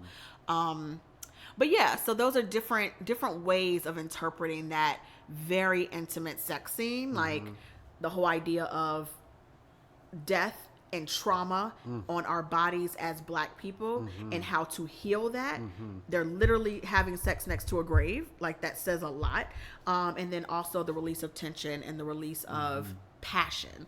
That's really important. So let's talk about the ending and the connections we talked about. And did they find what they were looking for? Is that why it ended for them? Because they found what they both said? Like, how are we interpreting this ending? I think before we get to the ending, I think that there's a lot of symbolism behind the family that got them to the ending. Oh my God, wait, we have to back up. Because I was going to back up to the Florida person. I was going to back up to the Florida guy. Yeah. Because to me, that plays 100% into the ending. I totally forgot about the white family, the Shepherds. Okay. The Shepherds. What city was that? It was somewhere in It had Florida. to be- I don't know. It was Florida because they were going. Yes, because they were Yeah. going to get the plane. Okay, so when they got to Florida toward the end, they were sent there because Uncle Bernie told them, right, Bokeem told them, I have a friend who I guess he was in the service with, Yeah. and he has a plane, and he's willing to help you all. And he owes me his life because I helped him out in a war or something like that. So they go to the house, and it's a married man. They don't have kids. I don't think they have kids. And he knew that they were going to, take care of them for a little bit, have dinner for them, and give them a place to stay for a couple days and whatever. And as soon as they get there, the wife seems to be upset about it. Becky is not happy, honey. So that's who Chloe Sevigny is playing. I was like, who did Chloe play? Yeah. What do you think about the symbolism of there at least being one white family that helped them? And we're going to talk about the black officer that helped them instead. What was the symbolism behind how they helped the Underground Railroad tie-in that we saw? Going the reverse way. Yeah. What do you think about that? Going down south. It's interesting that their family name is the Shepherds because they literally tried to shepherd these people to freedom. I think that the wife definitely didn't agree with what they did and the message that was being sent to the community around just taking arms and stuff like that and fighting back. I think that she was on board with having a safe house, but I think for these two, she wasn't necessarily on board with it. She didn't rat them out. Right. It was actually the neighbor that saw them show up. Another that white night. woman. It was another white woman, Yes. another white family that ratted them out. But I think that the symbolism behind this white family helping black people out goes back to blind trust as well. You know what I mean? So you're not necessarily going to get the trust that you think you're going to get from your community. It might come in many different forms. It might come from someone who doesn't look like you. So you really have to have that faith and blind trust in other people. Yeah. I thought it was really interesting that I don't know if it's paranoia on his part, but he had traps around the house because you remember the first thing that Queen said when they walked in was I mean, how are we going to be safe here? What are you sure that this is okay? He was like, I have traps set up all over the house or hiding places all over the house. Why this man has hiding places in the suburban neighborhood they live in, I don't know. I don't know what he does. I don't understand why. It could be just kind of like that PTSD thing from being in the service. He's living in a bunker. Yeah. Basically, he's living in a bunker. And I have friends and family who serve or are either still in service or did serve, and they kind of have the same paranoia a little bit here as a civilian. And so I wonder if that's what played into it. But basically, I don't even know how they found this under the floor hole underneath a bed. But as soon as they saw cops pull up, they were eating dinner. They saw cops pull up and he saw cops roaming around outside because he's trained. He knows that even if they're sneaking around, he saw shadows. He just knew. He was like, get upstairs right now. And they were like, what? And they knew exactly what to do. I don't know how though. They put those 2 plates away. They were just sitting at the table it's just the 2 of us. They've done it before. I was like, have y'all done this before? Do y'all do... So you must, maybe you're right. Maybe they do this often. They help people. Yeah. It's like they were kind of like the Underground Railroad stop. When people were going from house to house, when Harriet Tubman and everybody, all the other sojourners were leading people to freedom in the North. They had different homes and different locations. If y'all remember Portia Williams talking about her, oh Lord, don't do it, but talking about Hosea, her grandfather. Oh, no. It was not a real train. There was no conductor. Right. There was no conductor underneath his establishment, but he also helped lead people to freedom. Yeah. So it was different stops along the way. It was kind of like that's who the Shepherds, I don't know who else they lead along the way, but they clearly do some things. They also had this trap door underneath their bed. I don't know how Queen and Slim found it, but they did. And so they got underneath it, and here come the cops into the room because they're looking everywhere. They lift up the bed, and of course they don't see anything because they're underneath the floor. Right. There was no handle, no nothing. So I don't even know how they just figured it out, but they ended up staying in this little trap bunker under the floor, under the bed overnight. Overnight, yeah. And so the cops had kind of staked out the neighborhood, and like they grilled the couple, the shepherds, and the lady. I thought she was gonna snitch, but she didn't. And they stayed in there overnight. I still don't know what happened to the shepherds because they never came and knocked. Like, hey, come out. They probably took them down to the precinct and just like held them there for like interrogation. Oh, okay. Yeah. So it ended up being like Queen was like, I'm gonna take a peek. I'm gonna see. Right. And they both got out. Both looked around the neighborhood. Didn't really see anything suspicious. They realized they were gonna have to jump out the window because that would be into the backyard. Instead of going through the front door. And that's when she broke her arm. Yeah. You know what? She finally had blind faith. And was like, I'm gonna jump out this second story. Literally took a leap of faith. Yeah, I'm gonna jump out this second story door or Right. window and see what happens. And mind you,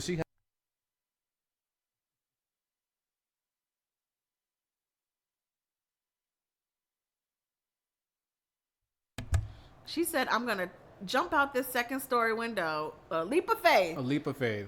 And she had some experience in doing it. She was like, just bend your knees when you get down Right. there. I'm She's like, hold telling him on. what to do. It You've was been her jumping out the idea. windows before. Right. He was like, She was like, no, it's gonna be fine. Yeah. And she breaks her arm. Yeah. Well, dislocates her arm. shoulder. Yeah. And then he did it and was perfectly fine. You know, tucked his legs and rolled when he hit. And then he ended up having experience in resetting a dislocated arm some kind of way. And then he figured out that he also had experience in jacking cars. Yeah, hot wiring the car. Right. So they went into the shepherd's garage and hot wired the car. And when he finally got it done, there was a black cop outside. This is really important to talk about. There was a black cop already in the front because they were staking out the whole block. It was a black cop and a white cop. And I'm assuming they're partners. And you could tell there was friction between them. Yep. Not because, one person was like, I want to let them go. It was just the white cop was being very condescending to the black cop. I don't know if it's because he was newer or because he was whatever, but there was definitely a power struggle. And you saw the friction even between them.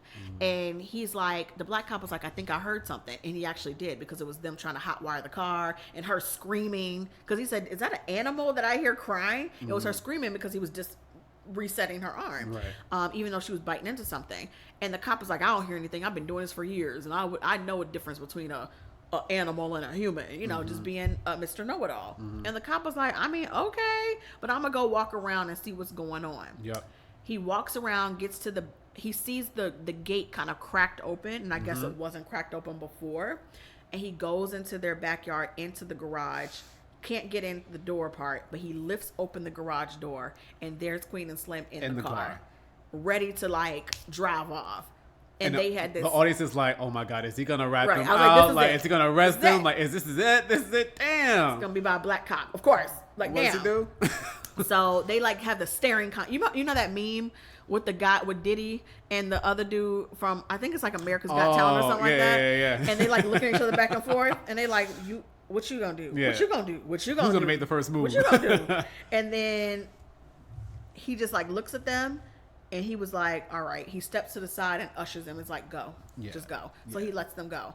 The symbolism of that to me is not that he just, I don't even know if he totally co-signed with them. I'm not sure, because they did shoot a cop. I think that the symbolism is a black cop is still a black man.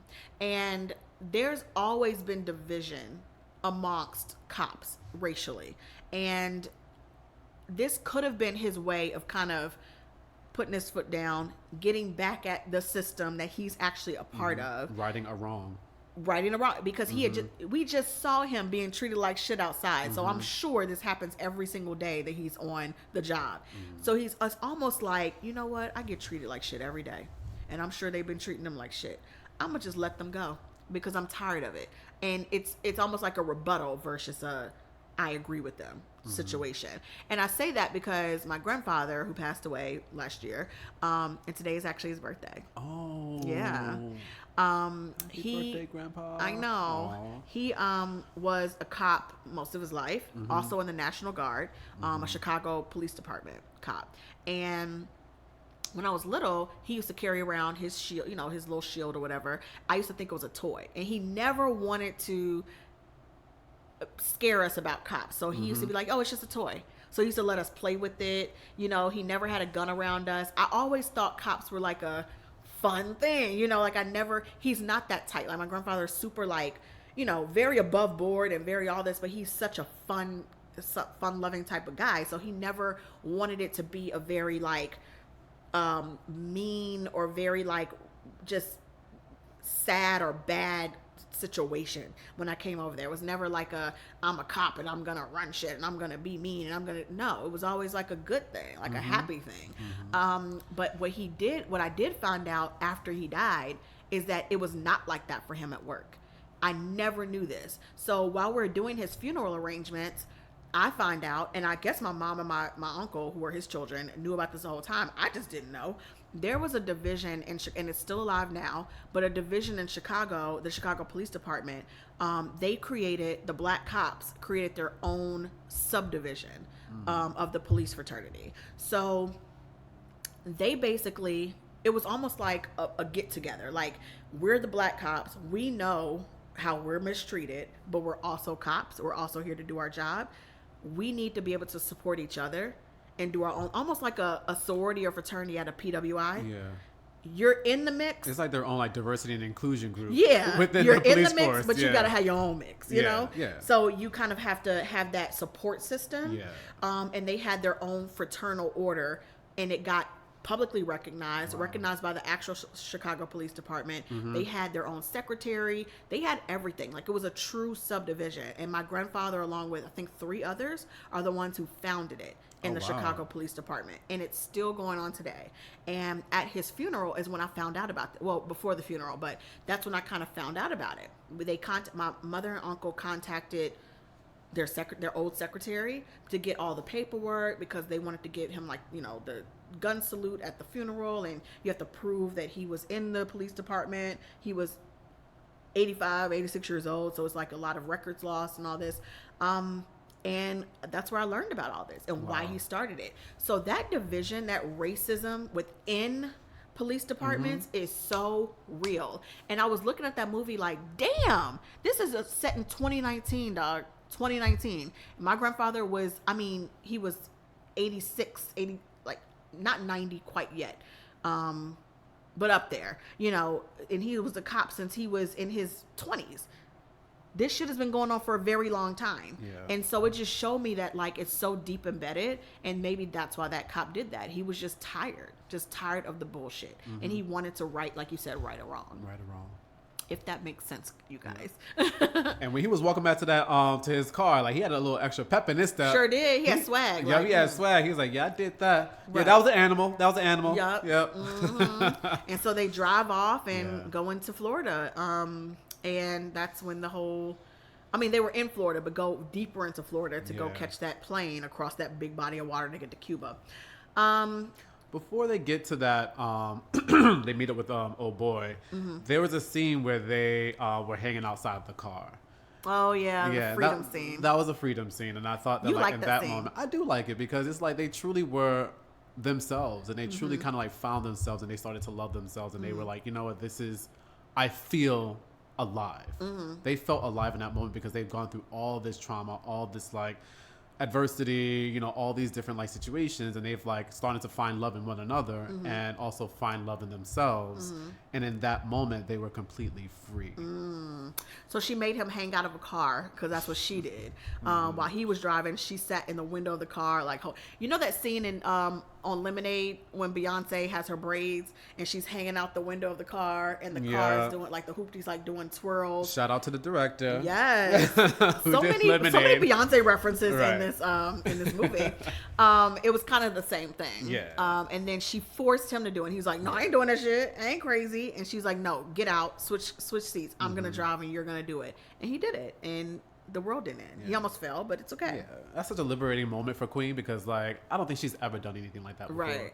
She's never let herself go and let herself be and just be free. But she knew that he had her. Yeah. You know what I'm saying? Yep. Like, he saw her. He clearly saw her scars, because she had them on display the whole time. Yeah. But as she was healing them, he loved her even more. Yeah. And was like, that's just, Y'all don't understand the power of love, honey, and the power of love from a man. Like, that is very real, and this is why we crave it so much. Like, it's, and not at the expense of ourselves, but do you see how much power can come out of a man loving a woman and a woman loving a man? Like, it's just, or people loving people, whatever. Love. The power that comes out of loving yourself is That even too. is even She had to bigger. learn how to love herself. It's even bigger. She had to learn that. How does one learn how to love themselves if there's no one who teaches you that? Usually your parents, your family, your teachers, your this or that. If she didn't have any of that, how? You have to take it on yourself. And I think that this movie was almost like a guide to how to love yourself. How to start to break down walls, how to let go, how to reconcile the past. Like, right. Loving yourself starts with kind of like that process right. of letting go. And we were talking about why does it take all this to do that? Because I was like, she couldn't have just went to therapy. Like, why did it take us to go on the run from the cops for her to go on that journey? And you were saying... It normally takes trauma or like a really life-changing event to happen in order for you to just like take notice of what's going on. A lot of us are not even aware of the fact that like we have these scars. We have trauma that we're carrying around. We have baggage that we're carrying around into every single situation in our lives. Yeah. So it's like until like you are, I don't know, you break up from a relationship or someone dies in your family or something really extreme happens and like you take stock of like what's happening and you're aware of like your life, then you'll never kind of like take the steps to like, you know, reconcile the past you need or a to reason work on to yourself. do it. You need a reason to do it. That's true. I wish it wasn't like that, but it's true. Because otherwise we're just going to go along in our regular daily life routine and like not think anything of it. Because if it's not broken, why would you be trying to fix it? Exactly. Unless you just, I don't know, unless you're just trying to look for brokenness. I don't know. So anyway, they go deeper into Florida to get this plane. And this is where things get very sketchy because they are given an address and they go to it, but there's nothing there. And so they end up staked out in a car overnight.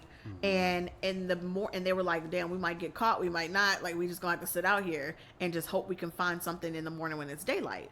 And daylight comes around. He was supposed to be keeping watch, by the way. And he was both sleeping. Yeah, he was like, why don't you go to the back and get some shut eye? And he's knocked out too. He's supposed to be keeping watch. And then someone walks up and bangs on their car door with a gun, a shotgun. And I thought it was Trinidad James this whole time, y'all. He looked just like him. And he basically, they found out who he was. They were like freaked out. The man claimed to be the connect between them and the plane guy. He says, I'm taking you to the plane that you look for. He was like, no, nobody told us that somebody had to come take us to a plane. Like, I don't know if I trust you. He was like, well, you could sit out here and be caught by the cops if you want, or you can come with me. It's up to you. So you have no other choice. No other choice. So they was like, there go. And you notice that both of them at that moment was like, okay, let's go. So it was like now both of them are learning to have faith. Yeah. So they go with the guy. He takes them in his car and, you know, they go, I guess he lives in a trailer park not too far away. They get into the trailer and he calls somebody up on the phone like, okay, they're here, you know, la-da-da, like you got the plane ready. And then he hangs up and he was like, all right, the plane gonna be ready tomorrow. And this is when Slim like became a dude I ain't seen the whole movie. He was like, hell no, that's not gonna work. We need to leave today, right now. Like going off. And Queen is like, okay. So it's kind of like the roles started to, almost like he felt empowered at this moment because we're getting to the end. He got his woman. He found his legacy. She found the man that she wants. And it's like, nothing gonna stop us now. Like, we gotta go. And they're so close to freedom at this point. It's like, I can't like delay this any longer. Like, not another day, not another hour. I need to go right now. Yesterday, right now. Yeah, I found love. I want to live it out right now. Yeah. Yes. And something else that she said, I think she said it on the way to the plane. So he calls back somebody allegedly and says, you know, they want to go right now and la da da da da. And he was like, all right. That the to man me was said fishy, yes. But, I know it was a little fishy. Yeah. So he hangs up. He was like, all right. He said he ready right now. Whoever this he is, we don't know. Yeah. So he's driving them there and they find out in the car it's going to be like an hour drive. And in this hour drive, he's basically telling them, I love what you all have done. Like, he's already being very fishy and kind of short with them in a way, but kind of like, they're like scared to trust him. But he finally says, you know what? I really appreciate what y'all doing. Y'all really giving us a lot of hope out here. earlier in the movie, Queen had already commented. There was a car coming at them when they were on the road. When they were hitchhiking. Yeah, when they were hitchhiking. Hitchhiking one time. And she was like, should we ask them to stop? And he was like, well, they look like they're black. So, yeah. And she was like, just because they're black don't mean they're going to help us. It doesn't mean it's a good thing. Yeah. And that was really important because during this time, foreshadowing. Yep. Right, foreshadowing. During this time, they have now started to trust this man because, I mean, yeah, he is taking them to the plane. He knew their name. Like, it just made sense. He's telling them, I appreciate what y'all are doing. And then he said, I'm paranoid all the time. I don't trust nobody. I don't like none of this stuff, but thank y'all for doing what y'all doing. But I'm not trusting none of these white people out here. I think I'm about to die tomorrow anyway because that's just how they treating us out here. And then Queen was like, well, damn, that's no way to live. And when she said that, she like cuddled up to Slim even more with a smile on her face. And to me, that was like, oh, she gets it now. Because she was him 6 days ago. Yep. Talking about, I don't trust nobody. I don't want nobody. Right. I might die tomorrow. I don't care. I'm cutting myself off from everyone. And then now she's saying, that's no way to live. She completely transformed. Mm-hmm. She transformed. She found her match. And they pull up to the plane. Get out. Oh, what were we gonna say?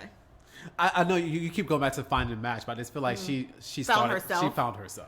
That's true, but found herself in him. She found herself, and he loved her for who she was. Yeah, that's true too. I think it's both. I think it's a little bit of both, but I'm coming at it from the angle of like she really started to love herself. I can see that, and she saw, and finding yourself equates freedom. Mm-hmm. So it was almost like they had already felt. He was saying that he feels trapped in that he can't do anything but just wait to die. And it was almost like he doesn't feel free. And she's like, well, that's no way to live. Basically, I feel free, hella free right now. Yeah. And because she found herself, found love, and found all of that. Mm-hmm. So they pull up to the tarmac. And there is a plane right there. And it's, a small plane, just as described. They get super excited. They hop out the car like, thank you, dog. Yeah. We done. We walking to freedom, child. Yeah. They took 5 steps, if that. And all of a sudden, you see 200 cop cars come flying around the tarmac, ready to get their ass. And it was like they were just like 2 more steps to this plane. And you could see the shadow of a man standing outside the plane, probably their original connect. And we're at the time trying to think, did he set this up? I actually don't think he set it up. I think it was just the connect that set it up, and we'll get to that in a minute. But he's standing outside the plane, and you just see now they can't walk on the plane because here come these cops. And all of a sudden the cops pull up in a row. Mm-hmm. And Queen and Slim are between the plane and the cops. Mm-hmm. They can't go nowhere. So the cops are shouting at them, on the megaphone, stop where you are, drop, la-da-da.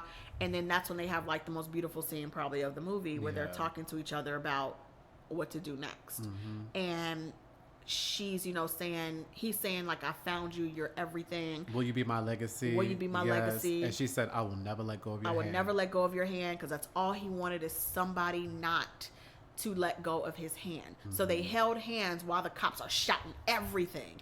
And he's like, should I let go? Like, what should we do? Should we make a run for it? There was nowhere to go. Nowhere to go. It was the end for them. So she says to him, can I be your legacy? And he says, you already are. Before he even finishes R, a cop shoots. Misfires, yeah. Was it a misfire? Because it seemed very intentional. No, it just looked like in that white lady's face, like she looked like she's like, oh wow, I didn't mean to do that. Yeah. I don't know. I'll give her that. Yeah. So she shoots her dead in the chest. Yeah. And she just falls back while they're holding hands and falls to the ground. And Slim is just like distraught and falls on top of her, like just trying to figure, like, oh my God, you just killed the love of my life, basically. All the cops are still shouting at him to drop. And I was like, at that moment, I was like, here we go. It's about to go off like Cleo and set it off. Mm-hmm. Here we go. He about to go out. Yeah. And so he finally picks her up. While the cops are like going in on him, picks her up, gets up on his 2 feet and starts walking toward the cops. Mm-hmm. Now, neither of them are armed, but I understand that all the APBs that are out are like they're armed and dangerous, because they did shoot 2 cops at this point. Well, they shot 1 cop and then put a sheriff in a damn trunk. So yes, I understand the armed and dangerous situation, but they didn't have anything on them. And I don't know why they just couldn't be taken alive. I don't know. I don't know if they even wanted to. That's what people are kind of discussing. Like, would that have been freedom had they been taken alive? Because at this point, they done killed a cop and been on the run across like 6 different states. They're going to jail no matter what. I don't know. But he starts walking toward the cops while holding her. And then all of a sudden, they just start lighting him up. Open fired on him. Which I still don't understand why.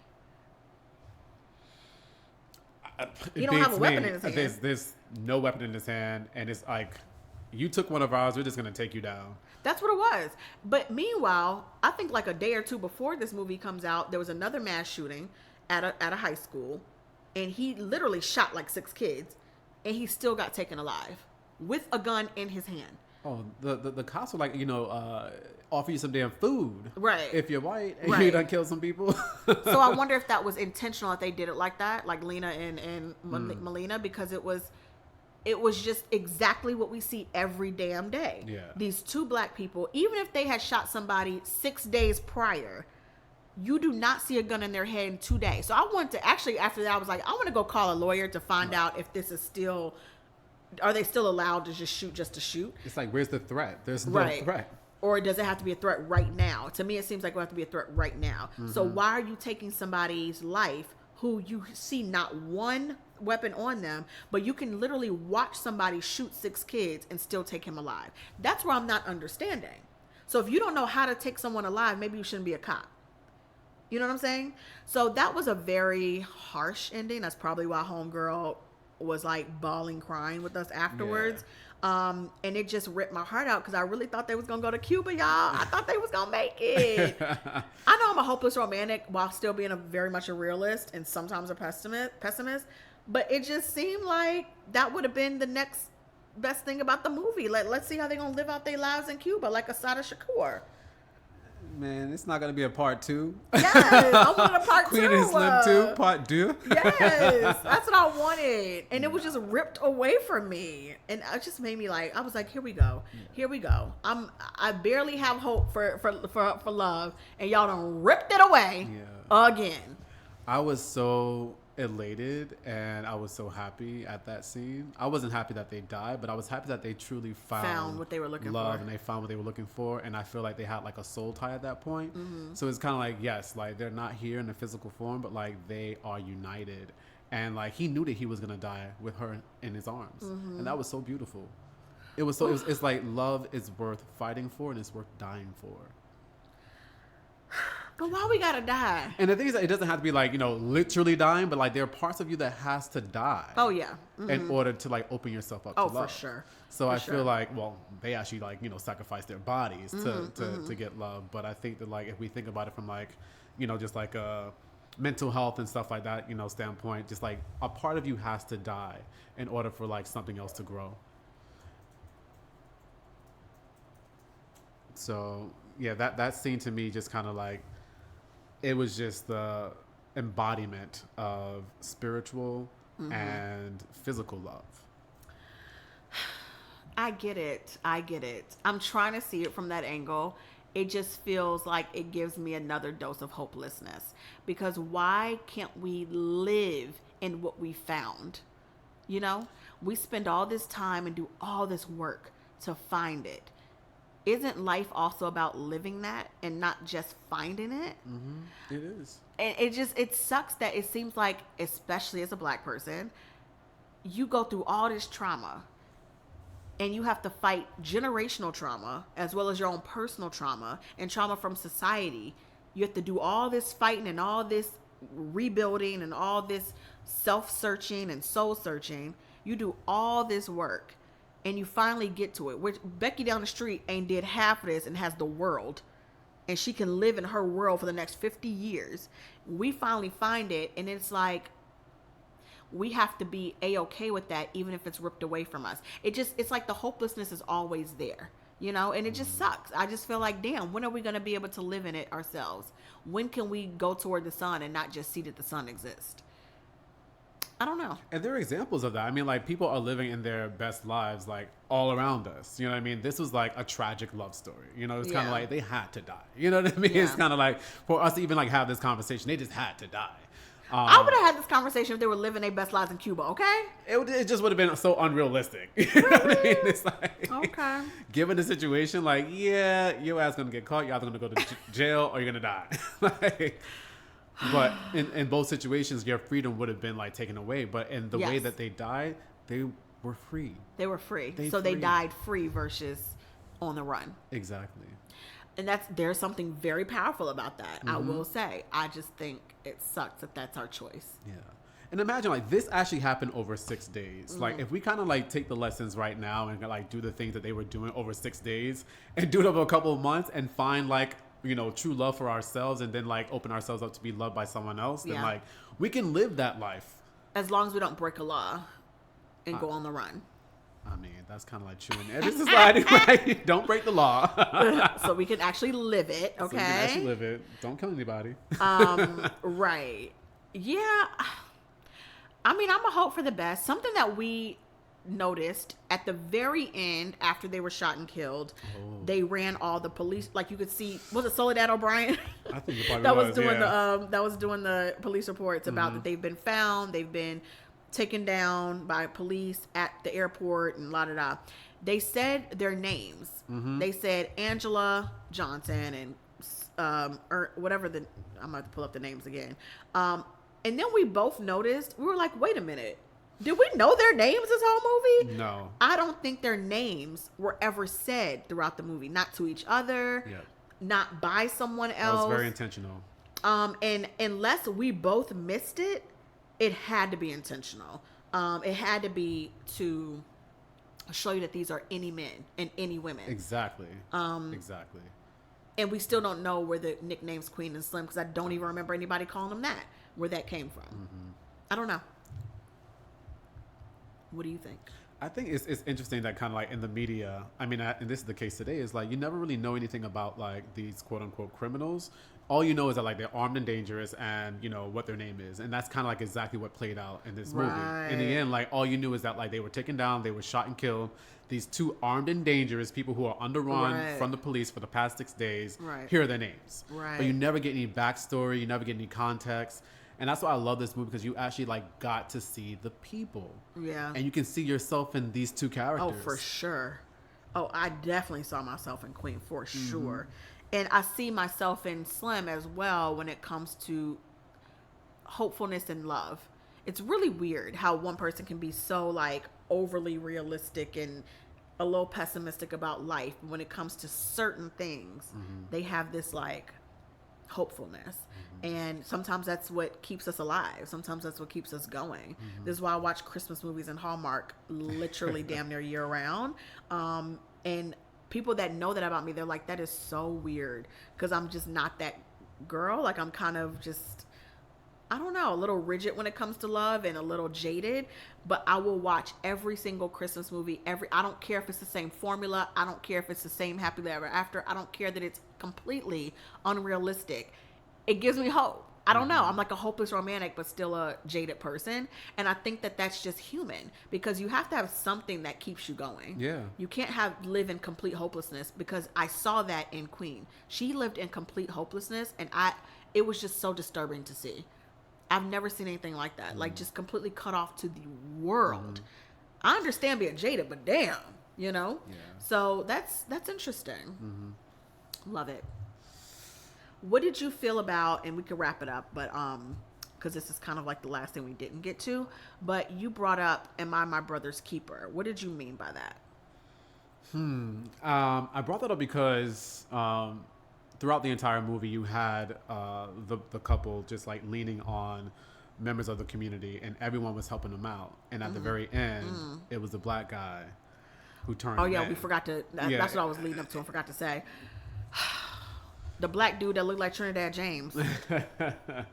Basically, we knew about there being a hit on their head because when they were at the Shepherds, the white wife was being a little snippet. And she was like, I mean, if I want to turn you in, I would, like, because they were looking at her sideways, like, why are you being so weird? Are you trying to turn us in? She's like, I would if I want to turn you in, I would. I mean, there's like a hit on your head anyway. We could easily make some money. And that's when Queen and Slim were like, excuse me? How much? And they learned it was what? $250,000 per head. So $500,000 total. So that's when they learned about the ransom on their head. Yeah. Not ransom, but whatever you call it. Fast forward to the end of the movie, their quote unquote connect, who was thanking them for giving him hope while he was driving them to the damn airplane to go to Cuba. He, right after they were shot and right after they showed the news reports, you see him watching the news reports from his couch, counting up $500,000. $500,000 cash. Yeah, Snitch. they gave him hope, all right. He had hope of a better life, right, and a better future because he just got paid off $500,000. Right. So that's why we think it was him that snitched. Yeah. And not. I don't know if he split the money with the guy with the plane. I have a feeling it was 100% him. Yeah. Because I don't think that the uncle would even allow them to go with someone that he even doubted for a minute. Meaning the guy with the plane. That he even allowed for a minute that would turn on him. Yeah. And that's sad that your own was actually who turned on you in the end. Yeah. Same thing with that boy and the cop. Exactly. Sad stuff. Anything else that just stood out to you that you want to discuss or mention? I mean, I think that the overall movie was beautifully shot. They Yeah. captured black bodies so well. I mean, they captured all the magnificent rich hues of chocolate skin. I think that it was truly art in motion. The director did a fantastic job kind of just like, capturing all of these cultural references. I love the styling of the movie. I love how they started off with like these clean lines. It's almost like a Diane Carroll kind of look that Queen was like, rocking in the beginning. Oh my God. The What's full up? white. Oh, That's yeah. exactly what Diane Carroll wore in Dynasty. I Totally. didn't even put two and two together. Totally. And I just love kind of like, just like the 90s kind of like influence on the movie as well. It's weird. Like I never really knew where we were timeline was. I was like, everything just seems a bit old. Like everything's from the 90s. The styling, the cars. Like, and that's why I didn't even know what city we were in. Because I was like, Yeah. why is everybody driving this old hoopty car? But that does kind of feel like the Midwest. In the Midwest, even though it's 2019, everybody has like, at max like a year 2000 car, Yeah. Not everybody, but I'm originally from Chicago and I go back every Christmas, so I'm not shading anybody. I'm just telling y'all what I see. It does feel very like not dated, but just homey. So we do see the cars being a symbol of where we are in time. It could be 2019, it could be 1991, but we know it's set in current day because they're referencing things like police injustice and protests in Ferguson, things like that. But yeah, that was interesting. The clothes are even though it feels throwback, it was so New Orleans, it wasn't even funny. Like, it made perfect sense. Yeah. This Gucci velour sweatsuit, y'all. But great job to Lena and to Melina. Like, it was hands down probably my favorite movie of the year. Probably of this decade in a lot of ways. Because we haven't... Again, I'm a hopeless romantic, and I didn't realize we've been craving seeing ourselves on screen in that way until I saw it. I'm so used to connecting to love stories that don't show me at all, that don't show a black woman, that don't show barely even a biracial woman. Sometimes it is, but usually not. And not in that deep of a way. We just, I just, the last time I could reference was like Love Jones and Belly. Like those were like the last times. And then Best Man in a way, but that was struggle love because he was cheating and all that. But like seeing it like really like an internal fight with yourself and learning how to internally love yourself. I saw that like in Love Jones and even like Love and Basketball a little bit. But that was kind of like it. But something like this, I mean, I didn't realize that this is what I've been craving. And this is what I needed to see to be like, you're worth loving. It's worth it to wait and find that person that's going to like inspire you to even get better, to inspire you to love yourself. Like that's a real thing, you, like you said, it's going to take something big to shake you up to do something different. And if you don't find the person that can inspire you to do that, then it's just never going to happen. But we saw that it could happen. Yeah, it could definitely happen. I think that you don't have to wait. You can start right now. Oh Lord. Love yourself. and then all that other stuff will open up and it will happen for you. Absolutely. Absolutely. I mean, yes, I've already started the work. A lot of us have started the work. It's just, a little different when there's someone else who can share romantic love with you to encourage it further along. Yes. That's all. I agree. Everybody need a little man. Everybody need a little woman. Everybody need a little love. That's all. All right. Well, thank you to the director. Yes. Melina Matsoukas. Thank you to the writer, Lena Waithe, and Universal for putting this out. I mean, amazing film. I don't care what the box office says. They're saying they're going to make about $15 million over the 5-day holiday period, which is not the greatest number, but I think after word of mouth, because I've seen nothing but people just like in tears over this movie and talking it up, and I think word of mouth is going to push it even further. But at this point, I think this is so much bigger than box office. This movie is like a cultural need, and I really don't care who doesn't see it or who doesn't understand that. Just like that media person sitting next to us, the white man sitting next to us who slept through the whole thing. And I was like, do y'all understand? Like, do y'all see what I'm trying to say here? They don't even understand what we're feeling from this. So I don't even care that y'all ain't going to see this movie. I really don't. I care that my people who need it see it and appreciate it and love it and are just going to take it to their grave with like their must-see situation on their must-see list in life. That's what matters. Awesome. Well, thank you so much for having me, Natasha. I had a great time sharing my experience. Thank you. Thank you for talking about it with me. And I'm glad we had time to do it. Finally. All right, y'all. So Queen and Slim is in theaters right now. Go see it. Get it in your life. And like, comment, and subscribe to the YBF podcast. We're on Apple, Spotify, Airware, Google, Podbean, everywhere. Get it in your life. Also follow us on @the_YBF_daily and @the YBF podcast on Instagram. And as always, theYBF.com has all your celebrity news and foolishness that you want to see. Thank y'all so much for listening, and we'll be back soon. Thank y'all. Thanks, Amin. Thanks, Tosh. Bye.